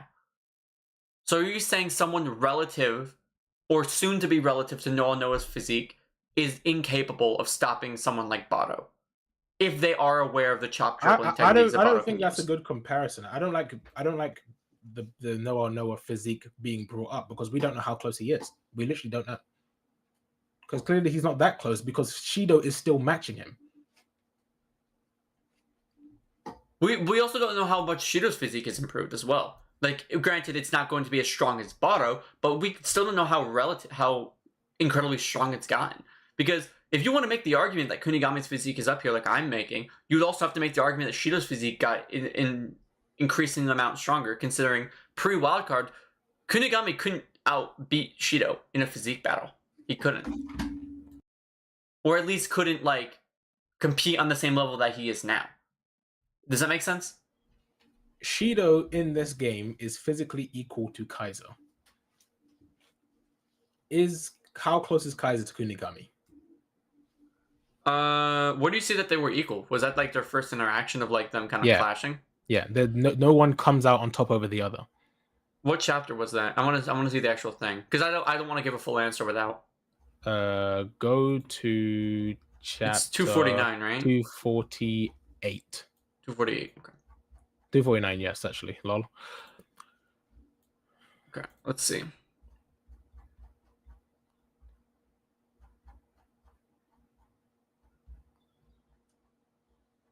I mean, I'm looking at it now. You can make the argument of saying that Shido's physique was stronger than Kaiser because the next altercation we see Kaiser have to push back. Like Shido came on to press Kaiser, and then Kaiser had to like pull back, and like he literally has to pull the ball back and then sends it to Ness. Yeah, but and the only reason he's just dribbling though. Like, why would that have any indications on how physically strong he is? Because if Shido's overpowering Kaiser and he can't push forward, like Kaiser can't go like with Kunigami, we've seen him be able to like literally step through defenders. Like in Barcha, 2 defenders were holding him back, and he literally stepped through them to shoot. If he can't like find a way around him here, they either have a very relative or Shido has a stronger physique than Kaiser, where he has to dribble backwards, where he can't dribble in a forward direction. He has to kind of take a step back like he does there. Like, if I have a wall in front of me that I am stronger than, I can, like, push it and go through it. Even if it is a struggle, it's still going forward. But he's dribbling with the ball. And, like, for example, like, Shido tries to stretch his arm out to stiff arm him, and Kaiser swats it away and then dribbles back to pass the Ness. Like, it's not like he needed to do, like, this is something he needed to do because he couldn't physically beat Shido. He planned to do this. He passed the Ness. He then turns around to go past Shido. Shido doesn't react. Shido's too slow. There's, off top, Anna, we'll go back. This is just, someone got an actual translation in chapter 248. It's a statement from the official translation. Like, I'm not using PO2 or the manga or like the scan thing. The official translation says from Henri that all of his data is approaching that of Noa Noa. So he's close. Kunigami's physique is close to Shido. He's done but anyways, incredible. This is off of the official translation, so not PO2 I got it. I got it here as well. Yeah. I believe so. I'm going off of. Yo, what's up, Tsukiyomi? How you doing, Muscle bro? Mass movement data. All his data is approaching that of Noa Noa. Okay, give me 1 second. I need to No. We should probably start switching over to Karasu because we've been on Shido for like 30 minutes. Is this sound better now? Did you sound the same for me? They were saying I was quiet on stream and you was a bit loud. On my stream or for you guys or for your stream? My stream. I mean, what's your Twitch on, by the way? I want to pull it up. Crocodile _ 9877. It's pretty. He sounds quiet now. Yeah. Okay. Cool. I fixed it. There you go. That's it. Right. Maybe too much so. Okay. Let me. Is that cool? Okay. Move on to Karasu. Yeah. Honestly, I'm really enjoying having another person to go over these with, because it's good to see other people's perspectives on these characters. Here we go. So here's Karasu's. I think these stats make perfect sense. And also, we need to go right back to your I hate Karasu. He's useless. Can we talk about that? It's a little crazy. I'm fine with that. I'm fine to talk about that. He has not... Okay, he could be a way better character if he was utilized right. He hasn't really had any... He didn't have really any feats in the U20 match aside from getting the ball stolen from him by Sai, attempting to stall Sai, which we don't even know how effective he was at that, considering Sai immediately passed Karasu. We don't even know the time frame. Like, they say, oh, he's trying... Oh, he always says Karasu's trying to stall Sai, but we don't see how well he does it. He doesn't really use his hands, or we don't really see an altercation between the two. Sai just immediately passes. So we can assume that he failed to stall him there. The only feats he has is in his first debut match. We have his 100 goals challenge ranking, and we have his first debut match. Aside from that, we really don't get anything. In this match, the only thing we have him credited to is being able to overpower Kiora and send a pass to Charles. That's legit it. He couldn't stop Hiyori from sending his alleyway cross to... He's been a nuisance to Kaiser. Has he? He hasn't really done anything, as far as I'm aware. He hasn't done anything to Kaiser. Every time Kaiser's either lost the ball or missed, he's been involved in the play. Oh, yeah. So he snatched the ball. He intercepted Ness's pass to Kaiser. To intercept the pass. But then Kunigami comes in and snatches the ball right from him at that point. That's fine. Yeah, but that's all we really have in terms of Karasu feats. There's not a lot we have about Karasu. He could be way better if he was had any more feats. Like in the matchup against Sai, if he showed him actually like holding Sai back with like his hand or trying to steal the ball or anything like that, it would be way. I would be way more. What's the word? I'm trying to think of the word. If he was doing anything to Sai would be in fraud conversations. Well, no, because Karasu's whole thing is like ball stealing and ball keeping and maintaining space. And if he's just trying to stall, even if it was for a slight second, it would have been something he stalled Sai for a moment, which that would be a huge feat for Karasu, but nothing really valued against Sai. So Karasu's main thing is ball stealing and that, right? But like ball stealing, from what we've seen, Sai's is ball control and his passing and vision. Mm-hmm. So I'm taking Sai's main weapon, which his is, let's say his is 100 versus Karasu's main weapon, where at this point his is like a 60. Yeah. So in my opinion, even if it's both of them at their main weapons, it's not the same level. So like if I'm seeing him like if after, let's say, Sai goes raising the game with this level, only fools who can keep up with me from now on. If he does that, and then Karasu starts like pressing him, I don't know what's going on. I don't know if I'd mess with that. I don't think it was. Was it before that was Sai actually getting serious before Karasu pressured him? I thought it was beforehand. Like it was. I don't remember when. Do you think Rin is better defensively than Karasu? Karasu? Yeah. Well, Rin has more defensive feats. Yeah, but what I'm saying is, before Sai got serious, Rin was getting cooked by casual Sai. Yeah, but still, So is Karasu, but Karasu doesn't have any defensive feats. But that's what I'm saying. If you believe Rin is a better defender than Karasu, and Rin is getting cooked, why do you want Karasu to do anything? I'm just saying, like, it would have shown something for Karasu's, like, overall skill. Because you have... Okay, where do you think he scales against Bachata? Like, in that U20 match. Where do you think U20 Karasu scales against U20 Bachata? In what type of comparison? Overall, as a player. Like, their main weapons. Let me put it like that. Their main weapons against each other. I mean, Bachata wasn't great, but I'd say Bachata. Like, he dribbled through the team. He didn't score, but then that was about it. See, that's the point I'm making, is that Bachata... But Bachata's he's a more prevalent character than Karasu. He is, but Karasu was just introduced. He was just very much introduced. He had his debut game 20 chapters prior. So they would have still gotten some attention. I mean, Yukimiya dribbled past one of the defenders and got a shot off on the net. And he was introduced later than Karasu. Not by much, but maybe 5 chapters. Like, it's still a matter of Karasu needs more feats. In terms of perspective and like looking at these characters, Yukimiya doing that didn't change anything for me. That didn't make me see him any better or any worse. I didn't care. In my opinion, it didn't do anything for me. It didn't move me. That character's just doing stuff that doesn't lead to anything.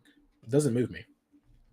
I guess my statement needs to change from me hating Karasu. I just think in order for me to like him as a character, he needs more feats. He's a very underutilized character and I think I hate the hype. People hype him up so much as the best. He's the next Snuffy. Yeah, people say he's like the next. Like, he's not the next Snuffy, but like he's the highest. He's the best. What's what? Defensive midfielder we have. He is, but he hasn't done any defensive. He has no defensive feats. The only feats he has are as an offensive player. What he hasn't done anything. He stole the ball from Kaiser, who Kaiser didn't even have the ball. He stole the ball from. He intercepted the pass from Ness, and we know Ness has the highest passing stat in the entire series, entire Neo Egoist league. But even so, that's more of an off. It's still an offense. He's still playing offense. Not. Interception is a defensive feat. I know, but he's not doing anything. That's a defensive feat. What do you mean? He intercepted the pass from a guy with 97 passing.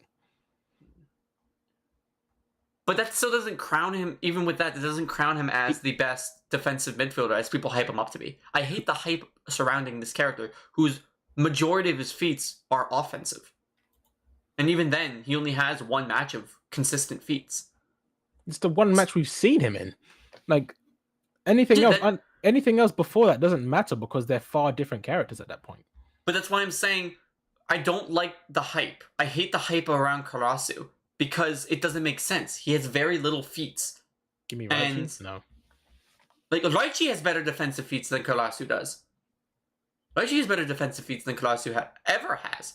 It's just, I don't like the hype. Snuffy does not matter, because we know when he comes face to face with someone on the ball, he gets cleared. Yeah, but it's the whole fact of it. His value shot up 20 million for limiting a world-class player. He didn't have to mark them completely, but he limited the passing options. It was a chemical reaction between Isagi and Raichi. It's called remote tag team defense. That was their chemical reaction, and it worked to limit Snuffy's options. And Raichi did that. That's a really good feat. That's better than just Karasu intercepting a pass from Sai. Limiting the passing options of the best overall player in the world is a better feat than intercepting a pass from someone who has 97 passing. I just don't think he scales to it because, like, it's a momentary. I think it's, in my opinion, it's plot-induced stupidity. I don't think Raichi scales to that. Put him in a situation with someone like Rin, he's gonna get cleaned up. Yeah, but it's still a very good. It's better than anything Karasu's done. I'm saying sure, but I'm saying it's cap. I'm saying it's cap. I don't know. I don't get the hype around Karasu. I think if you give him more feats, I'll be more open to liking him. I just have gotten to a point where I don't like him because of how much hype is behind him. That's very unfounded. It's very unsupported. If he was utilized a lot more, which I think it sucks that PXG has Rin and Shido and now Charles, because now characters like Karasu, Zantetsu, and Tokimitsu, who everyone was so excited to see, with them having. Why were you guys so excited to see these bums? because they had very good weapons and a lot of high potential for usage at this point in the series. Like, let's speak about Tokimitsu. He was strong and had crazy stamina, right? mm-hmm. That's and then the last time we saw that mattered was when? Second selection, right? They went against the World 5 and that guy, that English guy, put him on his chest. He said, "Move." I was like, okay, well, see that right there. I've seen enough, actually. I think I've seen enough from you, Tokimitsu. That's over, right? Everyone said, "Oh, Tokimitsu, he's being serious in that one panel. He's not a coward anymore." Ain't nothing changed. He's trash. But you're putting the negative against you're putting his negative against the fact that he was put against a World 5 player. He was against he was a World 5 player who was also a world class player with arguably, no, not even arguably, he has the strongest physique in the series. Adam Blake has the strongest physique that we've seen. To steamroll someone like Tokimitsu, I'm putting Chris Prince over him. Yeah, but you gotta realize, just in that one altercation, Adam Blake steamrolled Tokimitsu, someone who Burū couldn't even budge. I don't want to see. I don't want to see your weapon. Your hype has been killed. Yeah, you was used as fodder for Adam for his hype. That's what you was used for. Your weapon was sacrificed. It's just to it's just to show that they aren't at that level. Like, they're good. Like, they're good players, but against the world, they have no chance. It's to show that there's still a gap between them, but the goal is reachable. It is reachable. In fact, after every single game, we get these values. And you guys never saw Tokimitsu creeping up the values. So what were you guys expecting? His value wasn't shooting up. What's his value right now? What's his value? Like 10 million, 8 million? What the hell are we hyping up? He's not doing anything. He's not doing anything. Yeah, but it's a matter of, all right, you have PXG. I've made this point. PXG is an up-and-comer club. Like, they're all about fame, and they're getting up there. The whole thing was that Tokimitsu was going to go there and under Loki and a team that is around the same age as him, but is also like new to the spotlight. They would also be filled with a lot of anxiety, and them together would be able to like help get Tokimitsu a little bit of confidence. That was the hype for him. Zantetsu has the same weapon as Neru, who Neru is also a very underutilized player on Bayern München, and has he's not good because they are not written into the story to be used to their fullest potential. Was he even great in under 20s? He was not like that. No, he was able to keep Yuki Miya at bay. Yuki, this is like if you had said if you had said he was keeping Bachida at bay, he was keeping Burū at bay, he was keeping Nagi at bay, we could have had a conversation. You're bringing up fucking Yuki in under 20s? I don't give a damn. Yuki Miya was underrated. He is underrated. He still is. Listen. Someone in my chat just said you couldn't in 2023 you couldn't even find a value for Zantetsu, and people were saying I can't wait to see him. It's because of the fact that in the episode Nagi's side story, he's being given this depth as a character, and also in the first selection, he was the only other character who could rival Chigiri's speed under certain conditions. Under certain conditions, so he got cooked. Within the fifth. But listen, his weapon is explosive acceleration. Don't you think that if he got a formula similar to Chigiri, that his weapon would shine better than Chigiri with the golden formula? I think so, because it's about his whole weapon is explosive acceleration. If he goes, stops, goes, stops, goes, stops, goes, there's no limit to what his explosive acceleration can do. If he runs, can do that based on how good his dribbling is. Yeah, but he can. Chigiri did it without the ball as well. He's done his movements without the ball. He doesn't need the ball to do his. I'm not saying he does. I'm saying it's a specialty. It's that's how he's excelling. Yeah, but Zantetsu can also do the same thing. There's no reason Zantetsu can't, but he's not being written that way. Well, of course, because not everyone's a top tier. You can if you wrote any character in any way, they'd be good. Like if I gave the Messi of Aomori, if I gave him 3 weapons and like Burū shooting and Kunigami's physique, yeah, he'd be top 5, sure. But like, why not give that to everybody then? Why are we picking and choosing, for example, Zantetsu? Well, why are we picking Nanase over someone like Tokimitsu or Zantetsu? Really? What? He's just getting a story. What have you seen him do? Yeah, but because he's getting this, he got a manga cover. He got a manga cover for one.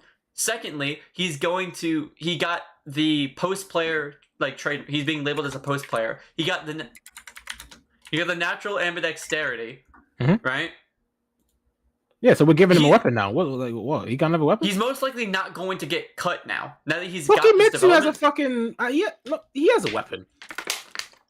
Tokimitsu... Yeah, I mean, why are you giving this development to someone like Nanase? Tokimitsu has a manga cover. Yeah, but why are you giving this development to someone like Nanase when players like Tokimitsu and Zantetsu are not only more loved by the fans, but also have better weapons than Nanase does? No, they don't. Ambidexterity is way better. Yeah, but Nanase sucks. Ambidexterity is good, but even Rin said, yo, Nanase, you kind of suck. Zantetsu sucks. He does Tokimitsu sucks. Like, they don't, bro. What have you seen Zantetsu and Tokimitsu do that makes you believe they don't suck? That didn't come out of the fucking first selection. Okay. Tokimitsu, stronger physique than Baro did. Than Baro had when they were matched up. Baro could not even move Tokimitsu. So he's strong. He has unlimited how stamina. good is he at football? He was able to keep up with Rin's dribbling at the end of How later half of the second selection match. At football, I'm trying to give you the feats he has, bro. Put the ball in his feet. What have you seen him do? He's been able to overpower Baro and dribble through people. But not dribble through, but dribble past Baro. That's the the good only way player to you. The reason he got the ball stolen from him was because Chigiri literally had to come in with Baro and do a double press. And the ball still went out. No, it was a foul, I think. It was a foul for them. Because they had the double press. They had to foul him to get the ball from him. If they didn't foul him, they never would have... Tokimitsu in strength. He's getting clamped up by Raichi. Exactly. We don't need fucking Tokimitsu. Boy, I don't need a Tokimitsu story. I will never ask for a fucking Tokimitsu story. No one's asking for a Tokimitsu story. They just think he has more potential than Nanase. And at the end, towards the later half of the games, Tokimitsu was still functioning at 100% as opposed to everyone else who was tired as hell. Everyone else was so tired. So he's Raichi V2. Raichi, but better. I'd say. Better. No. I'm watching Raichi slapping right now. Raichi's slapping him right now.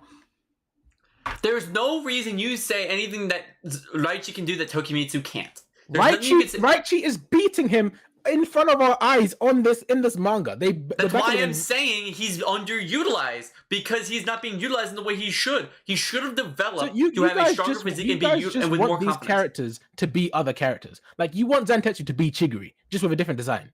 That's what I'm hearing. You want these characters to be a different character. They're not them. Zantetsu is not Chigiri. Tokimitsu is not Raichi. They're not them. They are their own people and they suck. Because they are not given the opportunity. The writer is literally focusing on, all right, this match, he's focusing on Isagi, Kaiser, Rin, and Shido. That is it. Everyone else, nothing. Charles.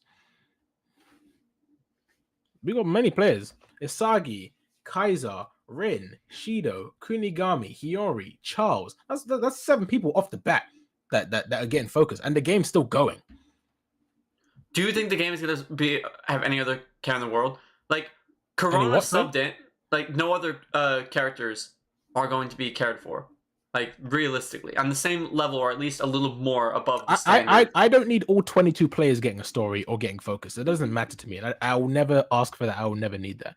You don't, but like a character like Yukimiya, who in the Manshine game said, after the Manshine game said, listen, I'm going to prove my worth and show that I am worthy of like this value for this club to fix my... But he got nothing in the Ubers game. He should have. He was trashing the Manshine game and Isagi threw him a fucking bone. He fed him off his plate because he would have scored if not for the world-class player Chris Prince, the number 2 in the world, stopping. He would have scored. Coulda, woulda. Isagi would have scored. Like, if Isagi had scored his goals, Yukimiya wouldn't have even had a play. He wouldn't have needed Isagi to throw him a bone. Isagi was shown how he interacted with Igarashi, which was only able to happen due to how bad Igarashi was. And as a parallel, the author did the same thing with Nanase and Rin, who's been highlighted to be bad. So Nanase is the Igaguri. Yeah, but listen, Nanase is getting usage on the pitch as a post player. Igaguri hasn't played a single game since Team Z. Yeah, but we've seen Igaguri's getting somewhat of focus. He was training and no one was watching. We know he's coming on. So we know something's brewing there. If he comes on, I'm dropping the series. Why? Why? Wait, you guys want all these bad players to be written to be good or have moments. He gets a moment, all of a sudden it's bad. Kyoryujin, right? Kyoryujin. No subs people in based on their stat score, at least for the first 3 games, right? First 3 games, it was all based on their stats. Kiora was next in line at 80. Hiyori was below Kiora. Okay. And Izzy said, yo, come on. Okay. Granted, that's not the same case for this match. But even though, do you think Igaguri has any potential for any weapon that would be worthy of any other player? He's been training. Noah has been directly overseeing his training. Has he been training or has he been used to train Kiora? He's been training. To do what? To get better and start a game or play a game, of course. What is he going to be used for, though? I don't know, his fouls? I don't know. I don't know what he's training because we only got one panel. If they have to sub him in just to be like, yo, get us a foul. We know, get someone taken off the pitch. Know, based on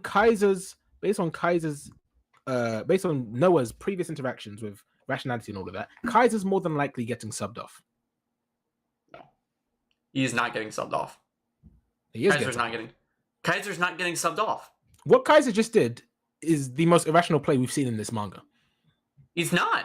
He took a shot at the net and just missed because of the pressure he had. The whole point is, what is Noah's 2 rules? Either prove you're better than Kaiser or assist Kaiser, right? Mm-hmm. That's not a Kaiser-centric thing. That's based on who's the best player on the team, right? Listen, yeah. Noah already decided after Isagi's second goal, Isagi is the best player on the team. That's why he's centering the team around Isagi. Grim, you come off. Corona, you're subbed on. So now the rules are, you either prove you're better than Isagi or you support Isagi. What does he do? He breaks up the momentum between Isagi, Hiyori, and all these other players, Corona, right? He steals the ball, which he's already said, I won't have you interfering in this shit anymore. He's already said he won't allow that. Kaiser ignores it, steals the ball. He then tries to use a weapon which he's never scored once in his life, and he completely misses. How is that not the most irrational play we've ever seen? He's experimenting with a new technique, a shot that if he can master is a killer move. He's done it one other time that we've seen him do it in the series. It was standing still, no pressure. He has now Karasu and Tokimitsu, which I know you don't care for Tokimitsu, but if you want to hype up Karasu for being a good defender or even having some kind of feat, they both were pressuring Kaiser.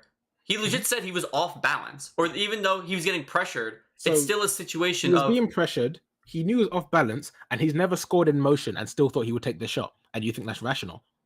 I don't think it's rational, but it's still a fact of... Well, that's the point. But you just said it. You don't think it's rational. But this game is going against the standard stuff that he goes... He would never sub on Igaguri in that instance. If it's all about rationality, why the hell would they sub on Kaiser? And specifically, who is he going to sub out for? You think Igaguri's going to sub in for Kaiser? Kaiser is irrational and detrimental to the team. Isagi is the best player.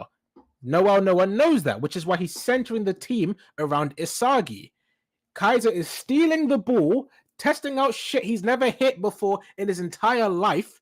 He's missing. He knows he's off balance. He's got people on him, and he's still taking that. He's irrational. By those standards, he should be subbed off. The exact same way he subbed off Kunigami in the first game. This is identical. This is literally identical. He betrayed the logic of the team, the philosophy of the team, and was irrational, so he gets subbed off. If you don't think Noah subs him off, then you're just saying you don't think Noah is a consistent coach. Okay. Who would you sub in for Kaiser? Would you sub in Igaguri? No, I would tell Noah, I'd have Noah do the coach swap. And he jumps in. Yeah. Because I've made the point that Noah doesn't seem to sub in on his own. He only comes in when the other team calls their master striker. But like, he's never come in on his own. It's always Lavenho came in. That's why he subbed in. I can see Shido being subbed out right now because he's not doing anything. You see Shido getting subbed out? Yeah, he can't do anything because he can't get past Kunigami. So you think Shido comes out and then Loki comes on? Yes. Okay. See, I've made the point that I think if Loki does get subbed on, Noah will not sub on. Because it's a matter of Loki might be a world-class player, but he's also the same age as the rest of them. And this would be a chance for Bastion to show. Because in all of PXG's games, from what we've seen or what we can assume, I don't think Loki's been subbed in once. No, as far as I'm aware, no. But we know against the other masters, they've been subbed. Like Lavinia was subbed in and still lost. Lavinia was subbed in as like he wanted, because after Kaiser's goal, he was like, "Yo, I want to be put on the pitch," and then he subbed into container. No, against Manshan. No, sorry, PXG versus Barcha, where Shido scored the 2 goals. We know Lavinia was subbed in because he supported the 2 goals. So Lavinia was subbed in, and Loki still didn't feel the need to sub in. So they're a strong team without their master. Imagine Loki at the striker instead of Shido with Charles supporting him, because that's the whole point. He's raising Charles up like this. Yeah. So I feel like if he is subbed in, Noah can see the risk of. We've seen Charles is damn near controlling this game, and now he has Loki in front of him. So I got 2 more points to bring up. One of them was brought up in the chat, right? Well, actually a couple of them. First thing, it says if Noah swaps in for Kaiser, Noah will have to swap back out after the 3 minutes. I made a video. I think Kaiser does get subbed back in. Okay. The second point is that Noah is the type of coach who says whoever scores the most goals in the Ubers match will be, or that was their competition, right? Yeah, that was between Kaiser and Isagi. Right. That was Kaiser and Isagi's competition. But even then, Kaiser couldn't do anything. And I've made the point that it's because Lorenzo was marking. If Lorenzo was marking Isagi wouldn't be able to do anything either. But you still look at it like Isagi scored more goals than Kaiser. He showed that he was the better offensive player, considering Kaiser came in and tried to snatch away Isagi's goals and do everything to stop Isagi at every point of the game. Ness came in and tried to stop Isagi from shooting. He didn't get subbed off that game or after. Kaiser tried to steal Isagi's goal. I'm saying they don't compare. I'm saying what Kaiser just did is the most irrational thing we've ever seen. Like it's multiple upon multiple irrational moments. The first, right? The team is centered around Isagi. He steals the ball. You've already been warned not to do that. You've stolen the ball. That's the first one, right? You've pretty much dribbled into traffic, right? And you're testing out a new weapon you've never used before. That's the second rational thing. You're trying new shit out in game. That's not rational. Third, you're trying out this new shit that you've never hit before in your life, knowing you're off balance and still deciding to take the shot. And I don't think Noah is stupid enough to not be able to see that Kaiser is off balance. So these are 3 irrational things which group together to make a shit shot that missed. That's worse than anything else we've seen. So you think Noah isn't stupid enough to not point out that Kaiser's off balance, but you think he's not smart enough to realize that Kaiser's experimenting with a new shot? Which is irrational. I'm saying that experiment is irrational. Like he made the shot standing still, but this was his opportunity to awaken something new. Which is irrational. You're trying. Do you think it's more what you're bringing up is against Noah's philosophy? I get that, but listen, do you think that? All right, this is also irrational. Kaiser came in and blocked Isagi's shot in the Manshan City game. Yep. That took no regard. There was no recognition for that.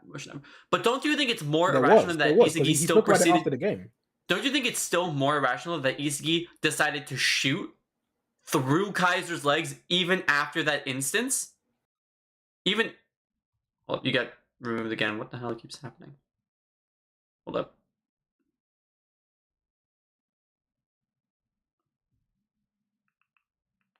Oh, I think you got kicked from the thing. Or your camera's off. Or something.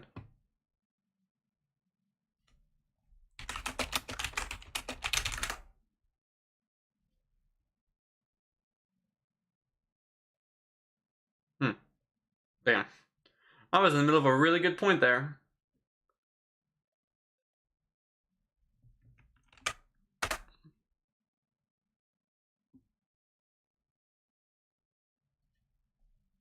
Hold up 1 second. Was that it's bugging or something?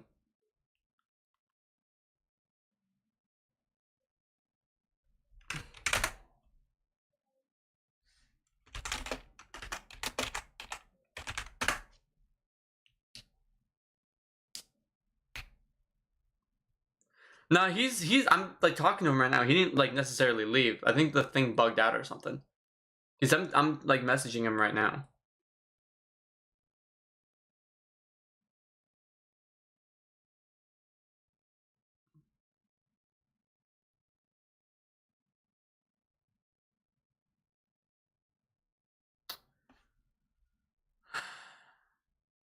But yeah, you guys get what I'm saying, right? You get the point I'm making here.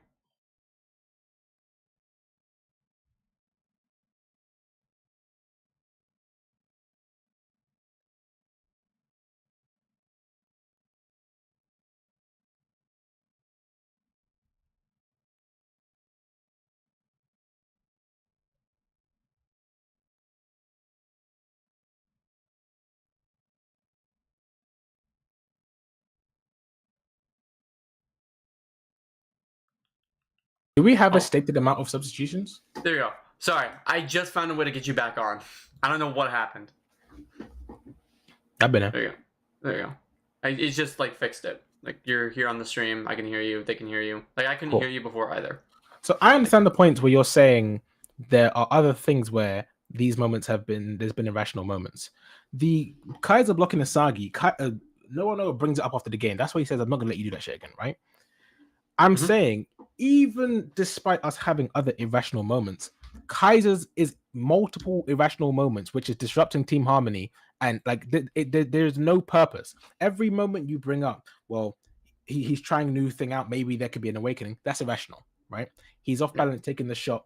No one can see that. That's irrational. He's stealing the ball from Isagi, who no one now deems the best player on the team. That's irrational. Every step of that play was irrational. So I see that as no different as Kunigami shit, but to a far worse degree. Okay. We should probably jump into the chapters because we've been here for 2 hours and we've just been debating over stats in the new season. All right, bet. Let me hide this. Where's my best performance? This is it. This is not it. This is not it. Not it. Okay. Should we start with chapter 260 or? Yeah. Okay. Right. So game. I don't know how I do the chapter reviews. We go through about like 4 pages and then we talk about the content on the page, any theories we have coming from the chapter, yada yada yada yada, and such. Mostly, which is what I do for the reviews. So to start, we have the chapter title is called Piece of Trash, and it says, the little editor message says, Kaiser's past is revealed. Raised in an unloving, abusive, depressive household, the life of Michael Kaiser begins.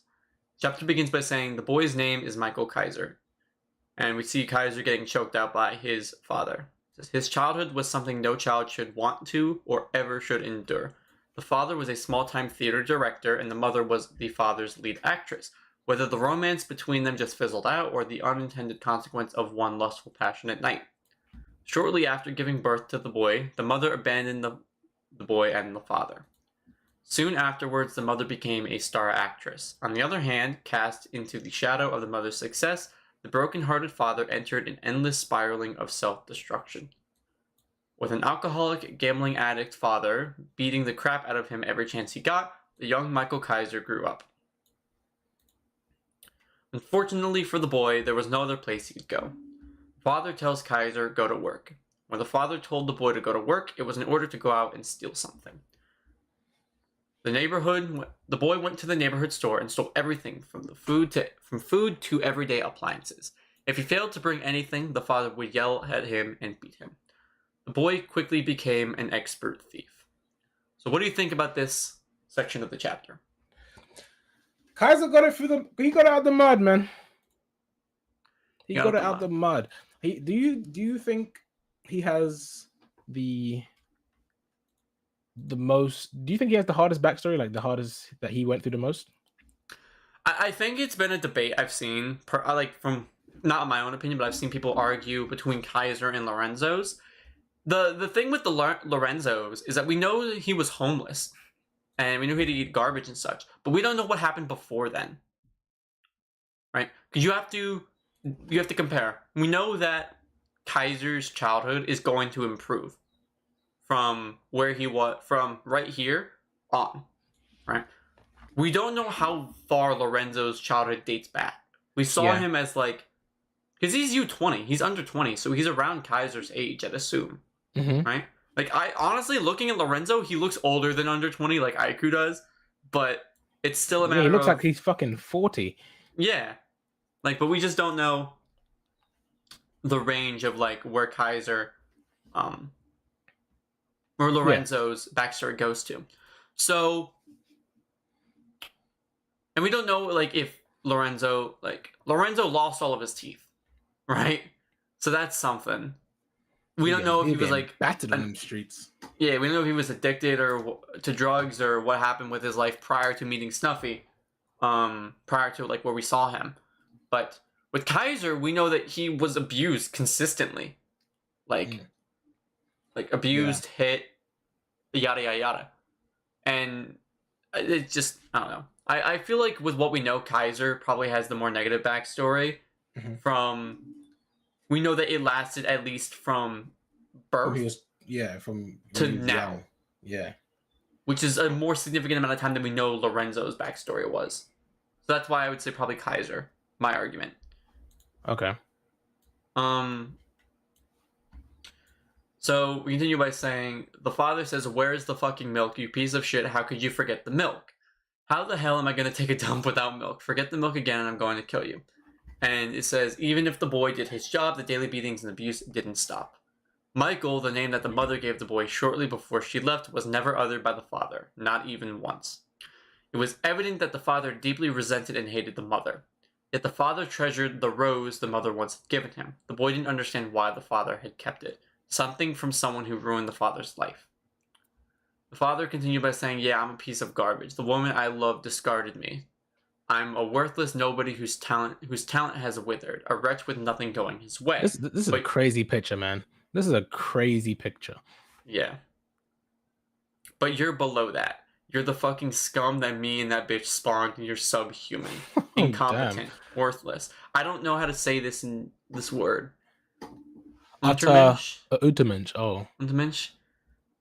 I have someone who I work with is German. I'll probably ask him to pronounce it for me. But it's a piece of worthless. He loses piece of worthless trash. I feel like this might be weird, but I feel like we might get a panel of Kaiser recreating this kind of facial expression at some point. Not like hurting someone, but just like at his own throat. Like we've seen Kaiser go at his own throat before. Like we've seen him like strangle himself before. Yeah, Kaiser's backstory really does like recontextualize a lot of things, which makes it hit so hard. Where like people bringing up him not liking milk, him strangling himself every single time he goes through like struggles. That's so crazy to me, man. Yeah, I think it's like PTSD that like not just even that, but like I feel like it's gonna sound weird, but I feel like he does it because it's the only thing that feels familiar.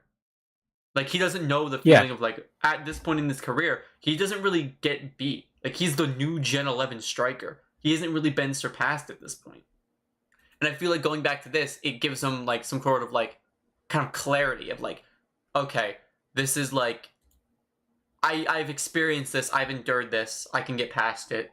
Kind of familiarity, I guess. Yeah. It continues by saying, the boy endured things that no child should ever endure. One day I'll leave this place, he says. As the boy got older, that desire grew stronger. Among the things he stole, the boy secretly sold off the more valuable items and kept the money for himself. What happened? You good? All good. Yeah. For the boy, this was his first moment of defiance. On his 12th birthday, so we know that this continued for at least 12 years of abuse. That's... damn. It says, on his 12th birthday, the boy decided to buy something for himself. That was probably when his life actually started. He thinks to himself, food? No, I want something that lasts. I didn't care what I bought. After being abused and mistreated for so long, if it gives me something to live for, that's enough for me.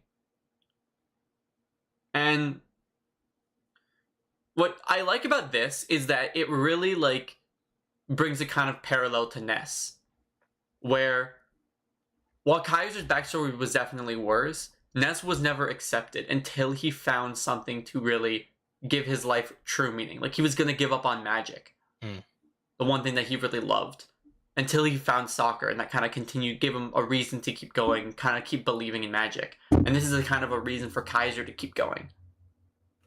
And I really like how the artist drew the ball kind of glowing, as like that's the one thing that's sticking out to him. Not like Christmas or the jersey, the presents, just the ball itself. Like it's the soccer ball, the act of the sport. Yeah. That's what I kind of like that. Kaiser continued by saying, when I throw the ball, it flies away. When it hits the wall, it bounces back to me. Even when I get angry and punch it, I will kick it with all my strength. It never cries and it never gets angry. Even when things got rough, it was always silently by my side. I feel like it's also a good parallel for Kaiser himself. Like, he just kind of sits there and takes it. Like, he never really... Like, Kaiser himself never really stood up for himself, it never really seems. Like, he kind of just sat there. I don't really think he had a choice. Yeah, he didn't really have a choice, but like he didn't really fight back. Like the ball, it's kind of like he is also the ball itself. Like put it like this. Like go back up to his later comparison, right? When I throw the ball, it flies away, but when it hits the wall, it bounces and comes back. That's like a parallel for Kaiser's life. Like he knows he can't go anywhere. So even when he tries to fly away and escape the situation, he knows that there's going to be, he's got nothing. That wall is in front of him. So he just hits the wall and comes right back to the situation he's in. And then goes back when he gets angry and punches the ball. When he kicks it with all his strength, it never cries and he never gets angry. The same way that Kaiser, whenever he gets abused, he might tear up, but he never really seems to like cry. Like, see, he's tearing up, but he's not really like bawling, crying. He just sits there and it's just like Kaiser. And he holds the ball. And this, I really like this shot too, honestly. Like all the trash kind of surrounding him and his environment. It just kind of shows that like he and the ball are the only two things that he considers not trash. I need a devious awakening after this, man. Yeah. And so Kaiser says, you and me were both pieces of trash. It continues by saying, the boy dreamed of getting out of this hellish nightmare. One day, some thieves robbed the neighborhood jewelry store. Among the captured thieves, one of them gave the name Michael Kaiser, as an accomplice. The boy and the thief knew each other. However, the boy was completely innocent. It was a completely unfounded accusation. The boy was framed. Sorry, hold up. Here we go. Continued by Dad says, how often do I need to tell you don't steal things that aren't yours? And then he says, untermensch again. Maybe that must mean piece of trash, honestly. Maybe or something. I don't know. Yeah. The father says, get lost, die. Which, honestly, the police are right there. He just smacked him upside the head with a beer bottle. How is, like, he not getting arrested? Like, yeah, and they didn't even, he just about holds him back after he does it. You fucking boy. Like, I know child abuse is, like, the child abuse laws might be different in Germany, but, like, you smacked that fucker upside the head with a beer bottle. Is that not, like, I don't know. Like, I don't get it. And then Kaiser thinks to himself, like, you're one to talk, you fucking deadbeat. The police say, sir, we found this safe beside your son's bed. And the dad gets pissed off, says, care to explain this, because he sees the cash.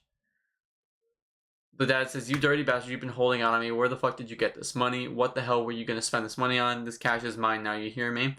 And Kaiser says, oh shit, well, whatever. I can recoup that cash some other time. So the police Why just is let he getting the dad, arrested? Hold on, the police just let him keep it?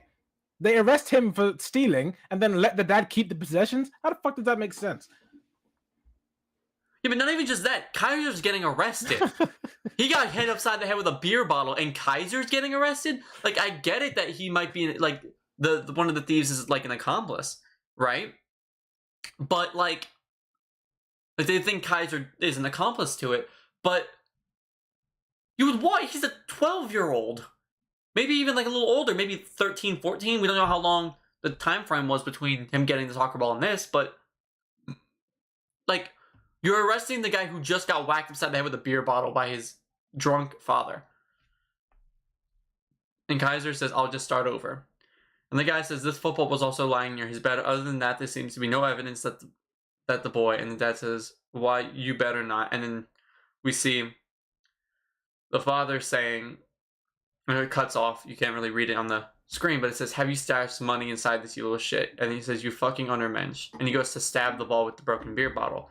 Then Kaiser jumps from the police at his father and kicks him, and it says, "At that moment, something in that boy snapped," and he kicks him in the face while handcuffed. So Kaiser is handcuffed right now. By the way, that word means either racially or socially inferior. So in this context, socially. Okay. But Kaiser in handcuffs escaped, ran, like broke free from the cops at the same distance his dad was about to stab the thing and hit him with the first Kaiser impact to the fucking skull. That's fine. And the cop says, "Stop it, you brat." And then he continued by saying, "No, not snapped. Something was born," would be more accurate. And he hits him in the face with another Kaiser impact. Lorenzo tanked that shit and was fine. This guy got nothing. That boy got sent flying. That's crazy. That's crazy. Bro performs a backflip, kicks the other cop in the face. No, man. What? These cops trash. They need to be off the force. Yeah, that is something. It says identity. That is an identity. Well, so while handcuffed, he's fighting cops who have guns. This guy shot his gun. Trash. Kaiser's now, like above a gun. He's above gun. Dude, another parallel. That's a gun. Isagi's new aura is guns. Kaiser's gonna score the last goal. Confirmed right here. No more Isagi hat trick. No more Platsagi. No, none of that shit. None of that shit. Kaiser blitz the bullet. Kaiser's above a gun. Yeah. But yeah, this is fire, bro. We blitzing bullets. He's 1v4ing with the Kaiser impact. And then it says, and then the boy, I guess he was in prison. And then, yeah, so he goes to prison. I don't know who the fuck apprehended him, because Kaiser just fucking kicked the ass of all the... both cops. Who arrested him? Yeah, like this guy here is on his ass. This guy's knocked out. This guy is kicked in the face with another Kaiser impact. The dad's done. And then we get... This guy just fucking soloed the house. Yeah, and then we get this guy says, "Hey, brat, do you love football? If you do, I'll get you out of here." And it is the professional of the International Football Association, the World Football Association, FIFA licensed agent Ray Dark, with the final editor message saying, "Will the light shining into the abysses be a ray of hope? Kaiser's new life as a footballer begins now. To be continued in chapter 261, Malice." So, we get a lot from this. Just from this one panel, there's a lot that came out of this. Like, now we know that there's a connection between the president of the International Football Association and Kaiser himself. We know his name is Ray Dark. We know what he looks like now. He looks menacing, man. He does. And is it me to think that they kind of look like similar?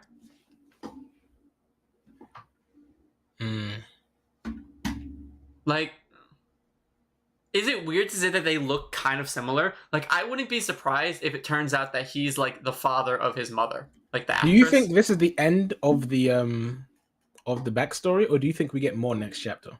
Oh, we're gonna get more. I think we're gonna get to the point where he tries out for Bastard München, where then he meets Ness, and then it kind of Ness's backstory fills in the blanks of that stuff. Okay. I feel like this is gonna be him taking Kaiser in and kind of raising Kaiser, sort of, and then it gets to a point where he trains him and yada yada, and he learns what his weapon is, being the Kaiser impact, and then he kind of just gets to where Ness's backstory was. But am I wrong to say that he looks similar? He looks very similar to Kaiser, like an older Kaiser. The hair, I could see him being a blonde as well, like the hair kind of. Yeah, that's what I want to know. What color is his hair and beard? Have you seen? His hair might be gray, but I feel like younger him probably had white. But like this is younger him. Does the texture of his hair not look like Kaiser's texture in Ness's backstory? Like the flowiness of his hair? And maybe he grew it out to be similar to Ray Dark here, but I can't see The- that, but Look I at can the see the eyes. hair being similar. Look at the eyes here. Look at like let's go up to Kaiser's mother. Right? Let's go to Kaiser's mother.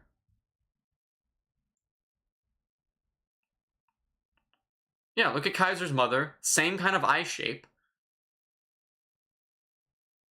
So what are we saying? That's his uncle? I was gonna say it's his grandfather.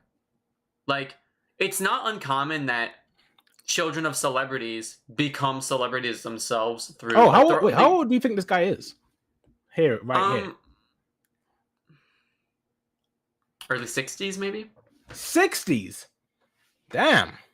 So you think he's like 70 now in the manga, like around, or late 60s?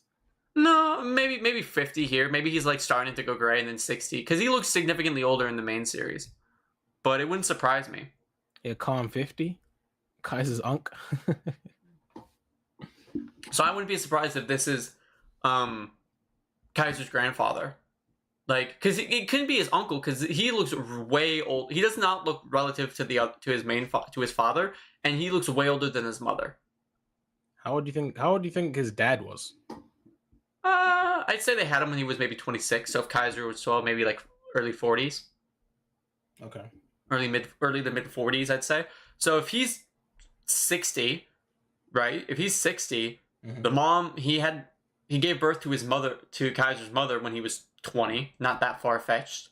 If he's the president of the football association, it wouldn't be the most far fetched thing to say that his daughter became a lead actress, got famous. Like, no, right here, he's not the president yet. I mean, he is now, but he's a license. Okay, yeah, you're right. He's not the president, but he's a licensed. He's an agent. He's an agent. He's a foot soldier. Yeah, but I can still see it, honestly. Like, the hair texture here is very similar to Kaiser and Ness's backstory.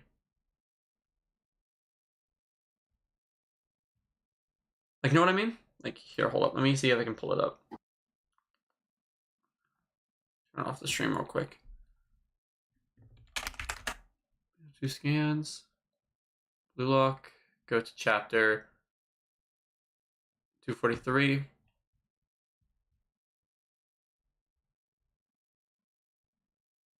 Yeah, like here. Like, let me share this with you. Oh yeah, are you able to see what I'm talking about? Share screen.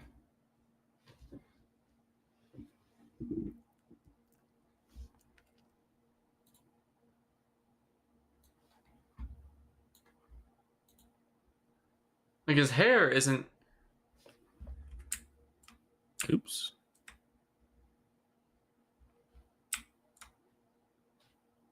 Also, like this Kaiser. What chapter is that? 243. This is 243.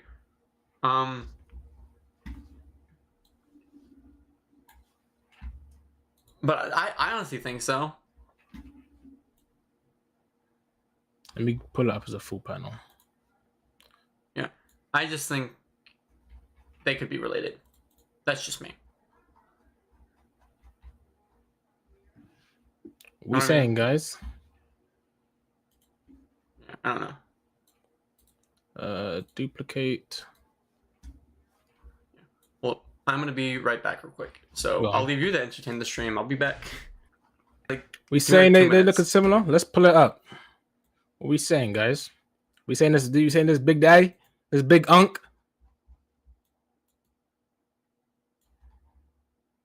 What are we saying? Fuck.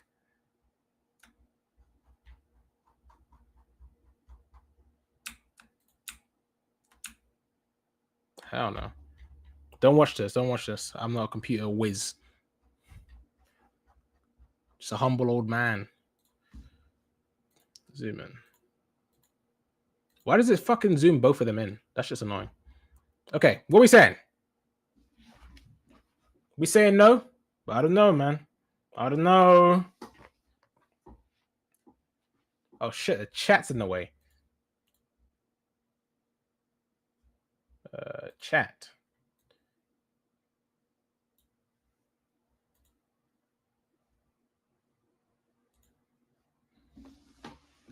That's Big Daddy. You can see it, mostly the eyes.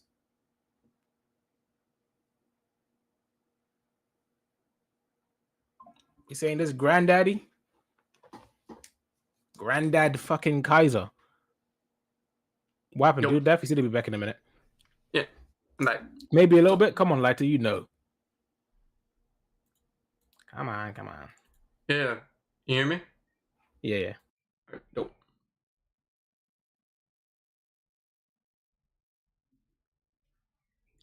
I still think he could be his grandfather. That's just me. It would explain why he came for Kaiser. Like, why would he come for Kaiser? Just a random guy got arrested. Why would he come for him? That's just my thought. Like, I don't know. But you hear your grandson's in prison. I don't know. That's just me.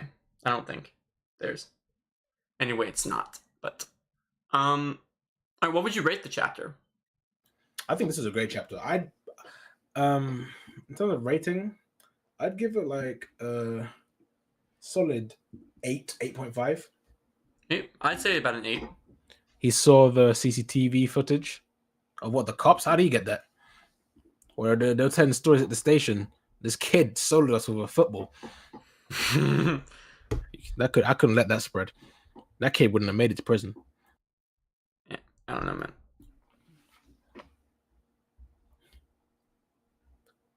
It's crazy talk.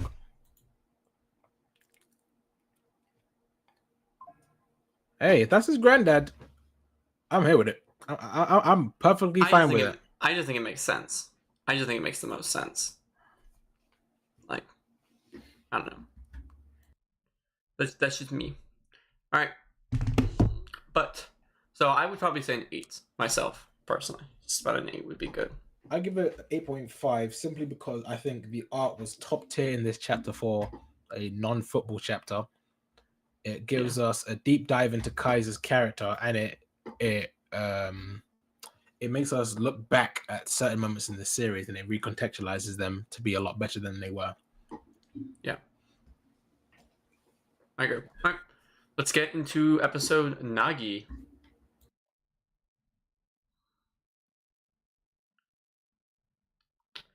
Yep. So, it's going to be a little cut off, but this is the episode Nagi latest chapter. It just came out today, chapter 23.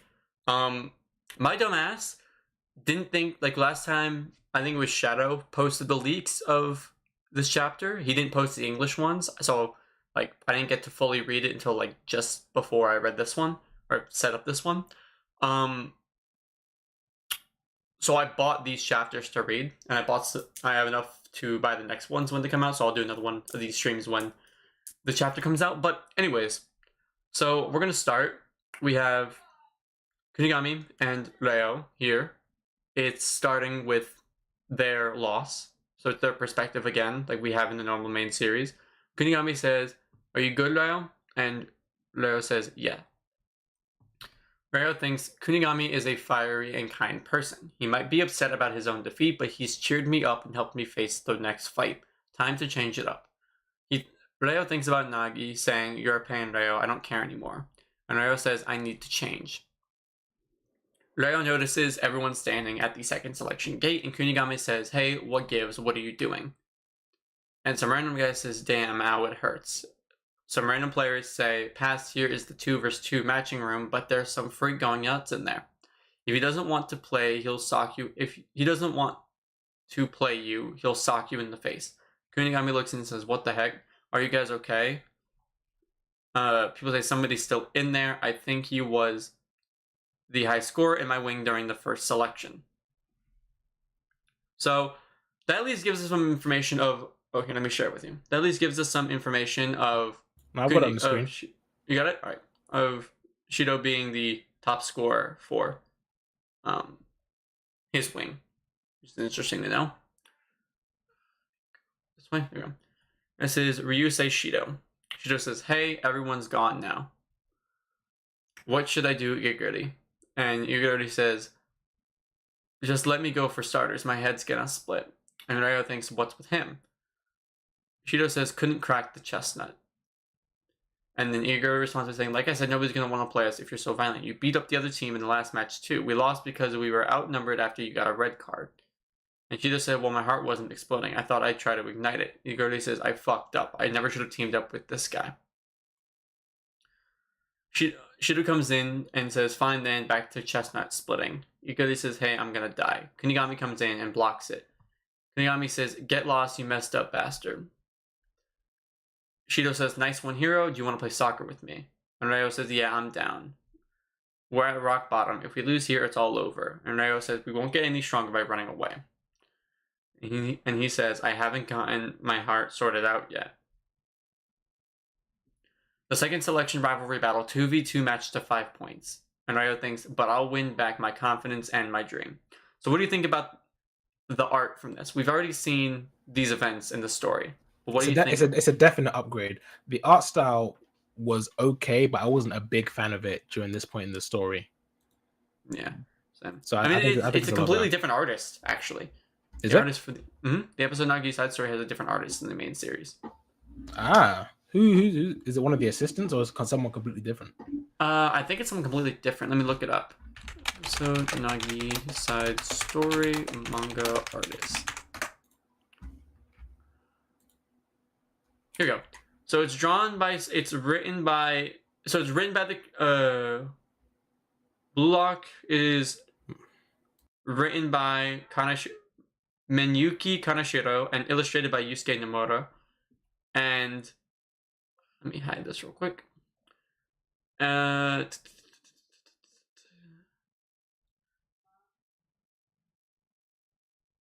Okay, so it's drawn by someone named it's the writer's brother, I believe, who was the original artist for the BLUELOCK series before Yusuke Nomura took over. So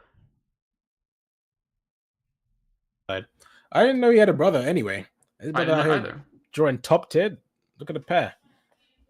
It's very good. Well, the creator of BLUELOCK writes the series, but his brother draws the episode Nagi Side Story. BLUELOCK has a lot of assistants on it. Yeah, it's very good though. Let's see. Hold up, I gotta turn this down just a little bit. Okay, can you still hear me? Good. Sorry. Can you still hear me? Good. Yeah. Okay, good. Let's see. Let me turn this back. Sorry. Here we go. So chapter begins with it's kind of the same thing as happened last time. Shido rushes over to Ryo. Ryo thinks he's fast. Is he a high acceleration speed type of player? Yeah. Ryo sends it all the way back to Kunigami and says, Kunigami, back at you. And Kunigami says, prepare yourself, Igaguri. And they start to rush, but Shido comes over and says that stepping is so obvious. Igaguri steals a loose ball. Ryo says it's not going to happen. Igaguri fails to do some scissors. And Ryo thinks, I can see right through those scissors. His movements are so clear. Cuts again, and Ryo says, I can steal it. But then Igaguri performs his militia dribbling and fouls him. And the VAR says, foul, white team's ball. And Ryo says, huh? That wasn't a foul. He's the one who slammed into me. And Igaguri says, don't underestimate a son born into a temple. This is the weapon I acquired to fight on my own. Getting a foul when I want one. To win my way through BLUELOCK, I'll become a cunning striker. Sorry, but my life is riding on this too. And Ryo says, you. And Igaguri kicks it over to Shido and says, yeah, fine. And Shido says, hey, hero, I'm not playing soccer on this field, you know. This is a life activity. Igaguri says, nice pass, move up to the goal, Shido. Shido says, this field is a canvas of life. There aren't any rules in my soccer. Igaguri says, I'm centering the ball. Ryo says, not gonna happen. Kunigami thinks the loose ball is heading to their goal. The goal is behind his back. That's an impossible shot. And Shido says, huh? Impossible? I don't know what that means.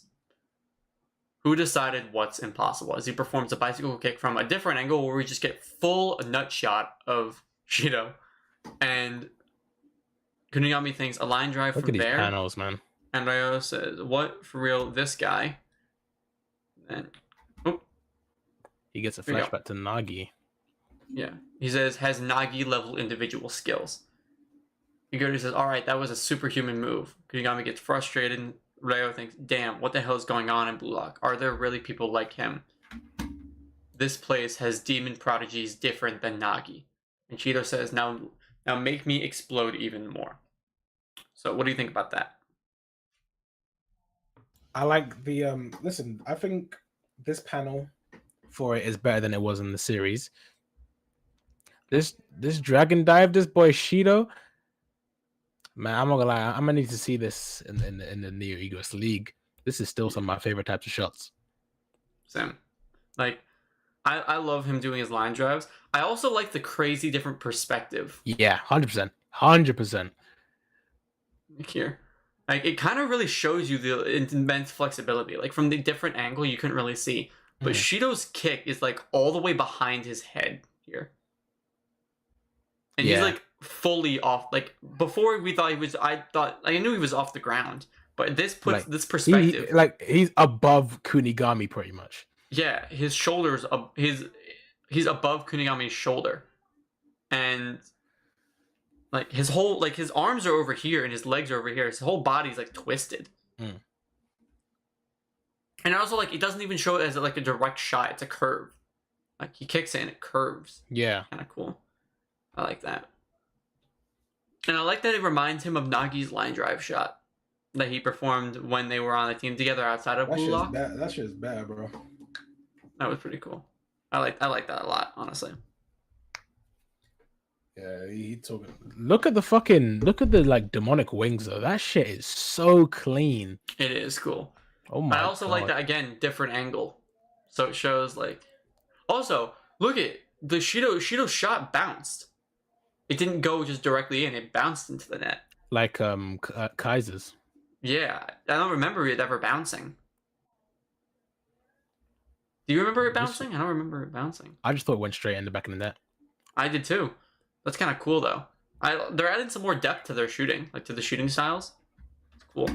And then the wings here look, like you said, they look realistic, honestly. And you know what's funny is that this guy, the guy who draws this was the same guy who drew the start of the series before Nomura was picked up. So you can really see the different, like, the levels of improvement that the artist has gone through since, like, the beginning of the series. And I feel like where you can really tell the art style is very similar is specifically on the eyes. Like, the faces, of, like, the expressionism. Like, I feel like you can really tell. But maybe it's just me. I don't know. But let's keep going. So we cut to the four-man room, where it's Burū saying, "Don't decide stuff like that on your own." And Nagi says, "You said you don't care who we played. Are you scared of some delinquents?" Burū said, "No, I'm not, you idiot. I'll kill you. I'm pissed off that you decided for us, you pain man." Jiggly says, "Now, what's the problem?" Zanshi says, "Yeah, we're in this in unison." And Burū says, "Who left this towel here?" And he says, "Whose toothbrush is this? Who left 3 days old? Who left 3 days of dirty laundry?" And Burū gets pissed and says, "Okay, I get it. Now let's get this next one over with. Time to win so I can kiss this stressful lifestyle goodbye." Burū says, "I'll decide on our formation." Hey, low-key, Chigiri? What? What? What? Come on, tell me, man. Don't just say Chigiri and just not tell me anything. Don't worry, man. No. You keep that one classified. Is it in this panel? I'm so confused. And then Burū says, "I'll decide on our formation. Yeah. I'll kill you if we lose. So follow my lead, you losers." Look at that back. Yeah. Nagi says, "Yes, King." Chigiri says, "Someone's yes, King." Look at that, boy. Zantetsu says, "Let's do this in unison." Burū says, "I don't need any more losses. Time to win my way back up, just Just you wait, Isagi, I'm the king. This aura is insanely cool to me. This is probably my favorite Burū shot with his aura. That's one of my favorites. It looks so cool because you can just see the normal, like, what would be like the blue ego line, but then you have like the strikes of lightning coming off of each of the sections. It's just so fire. That Konkrasaki. Exactly, bro. Right. Chigiri said, "Don't you break just yet. I managed to take it this far, and I think I can get even stronger. Don't stop this raging fire. Let's go, my right leg." Is that what you were talking about? Is this what you were?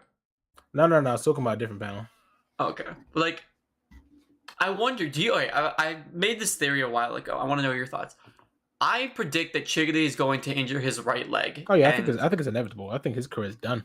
Yeah, and I think what's going to happen is that afterwards he's going to take over kind of for Chris Prince at Manshine City as the coach. As a trainer? Yeah.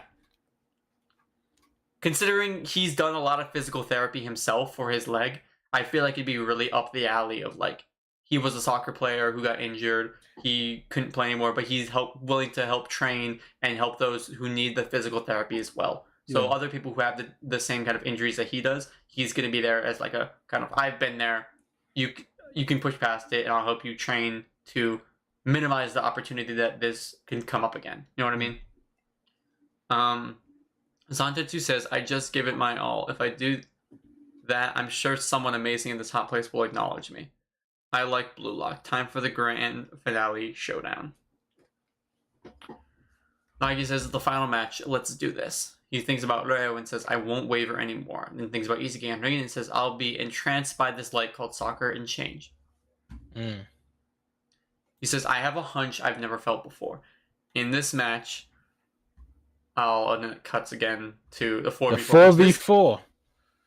This is a really, like, alright, so I did a video. Stupid, I'm gonna be real. Yeah. That team is way better. Yeah. I did a video counting the amount of goals scored. Now, with this leaves a lot of like speculation of how many goals were actually scored, because obviously they're gonna score 5 and still Kiora, right? But they're also gonna lose this guy because I don't think this guy was on their team originally. So now they lose. There's another 5 that score when they lose, and then they have to score 15 more after that. So it makes me really wonder how many goals have been scored in the main series. So I don't know. Like, I don't know. And then it says, "I'll be reborn to reach Isagi," and that's where the chapter ends. So Burū figured out the formation, but we don't get it revealed here. Who do you think is matching up against who? I think the Kiora and Nagi is kind of like already foretold pretty much. Yeah. I can see it being Burū and Karasu. Okay.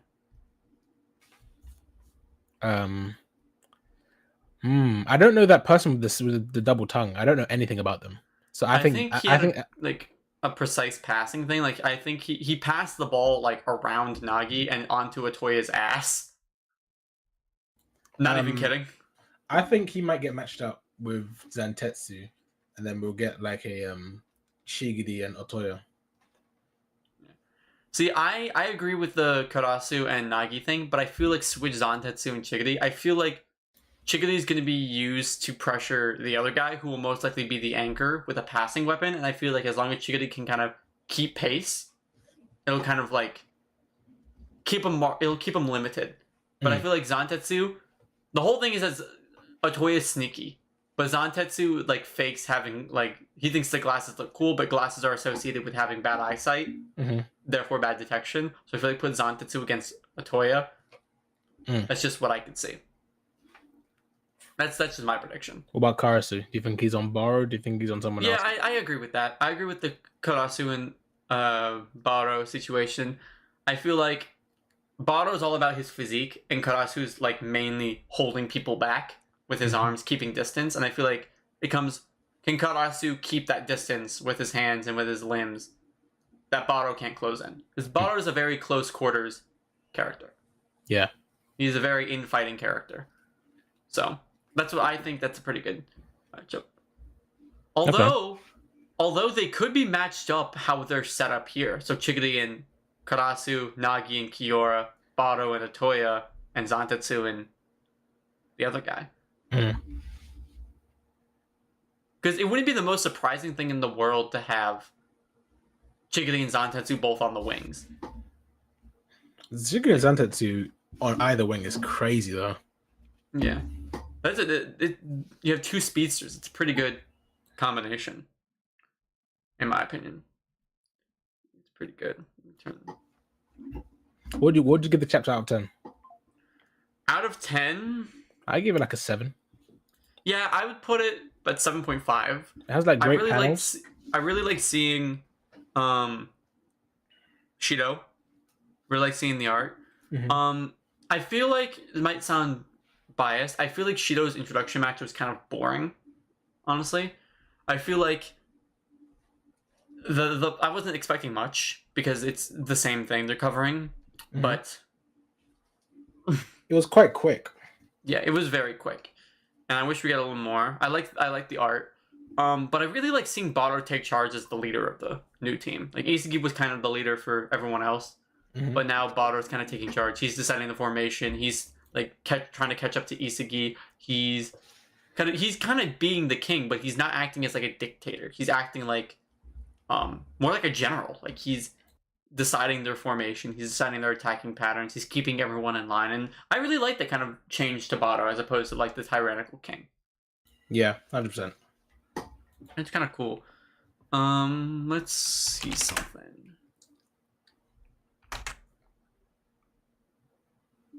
Baro the only one who can keep up with Isagi's adaptation. Facts. Wait, what'd they say? Baro is the only one that can keep up with Isagi's adaptation. No. There's other characters. Like who? Well, Rin, for instance. Rin's not keeping up with his adaptation. He was already ahead of him. Isagi's the one playing catch up. Yeah, but Baro can't do it. Baro couldn't outplay his off-the-ball movement technique in the second selection. That's not what they mean. What they mean is, for example, how quickly Isagi grows because of his adaptation. Baro's the only one matching that. I feel like Nagi also could have, but Nagi just kind of is snowballing. Like Nagi has the best potential in the series. Yeah, he's been playing football for the least time. No, him and Reo both have been. Yeah, both of them. But yeah, I get what you're saying. Yeah, I agree with that. I kind of agree with that. I'm gonna have to call it short here. No, we're good. We just finished everything. Yeah, that's what topics. Thank you for joining here. It was really fun talking to someone who knows BLUELOCK and can debate stuff. Hopefully we can do it again someday. Thank you guys for joining in. Please go check out for joining Crocodile. His name, you just click the name in the title or just search it up. I'm gonna tag him in the description below. Go to his TikTok, follow him there, follow him on YouTube. Yeah. Thank you so much, man, Hey man, appreciate it. Yeah. W Live. What's his name on TikTok? Yo, tell the people your name. Yeah, so I'm Aerosassin, AEROSASSAIN. Spelled it wrong, but hopefully you guys can come by. I make a ton of BLUELOCK content, post videos. Like that. I post videos every week. Do lives as well. I do shorts. I'm on TikTok as well. When I message. Go on. No, sorry, I'm just kind of rambling. Message me through Discord if you want to talk BLUELOCK. I'm in a bunch of BLUELOCK Discords. Come to the comments. We'll talk and yeah. Thank you guys.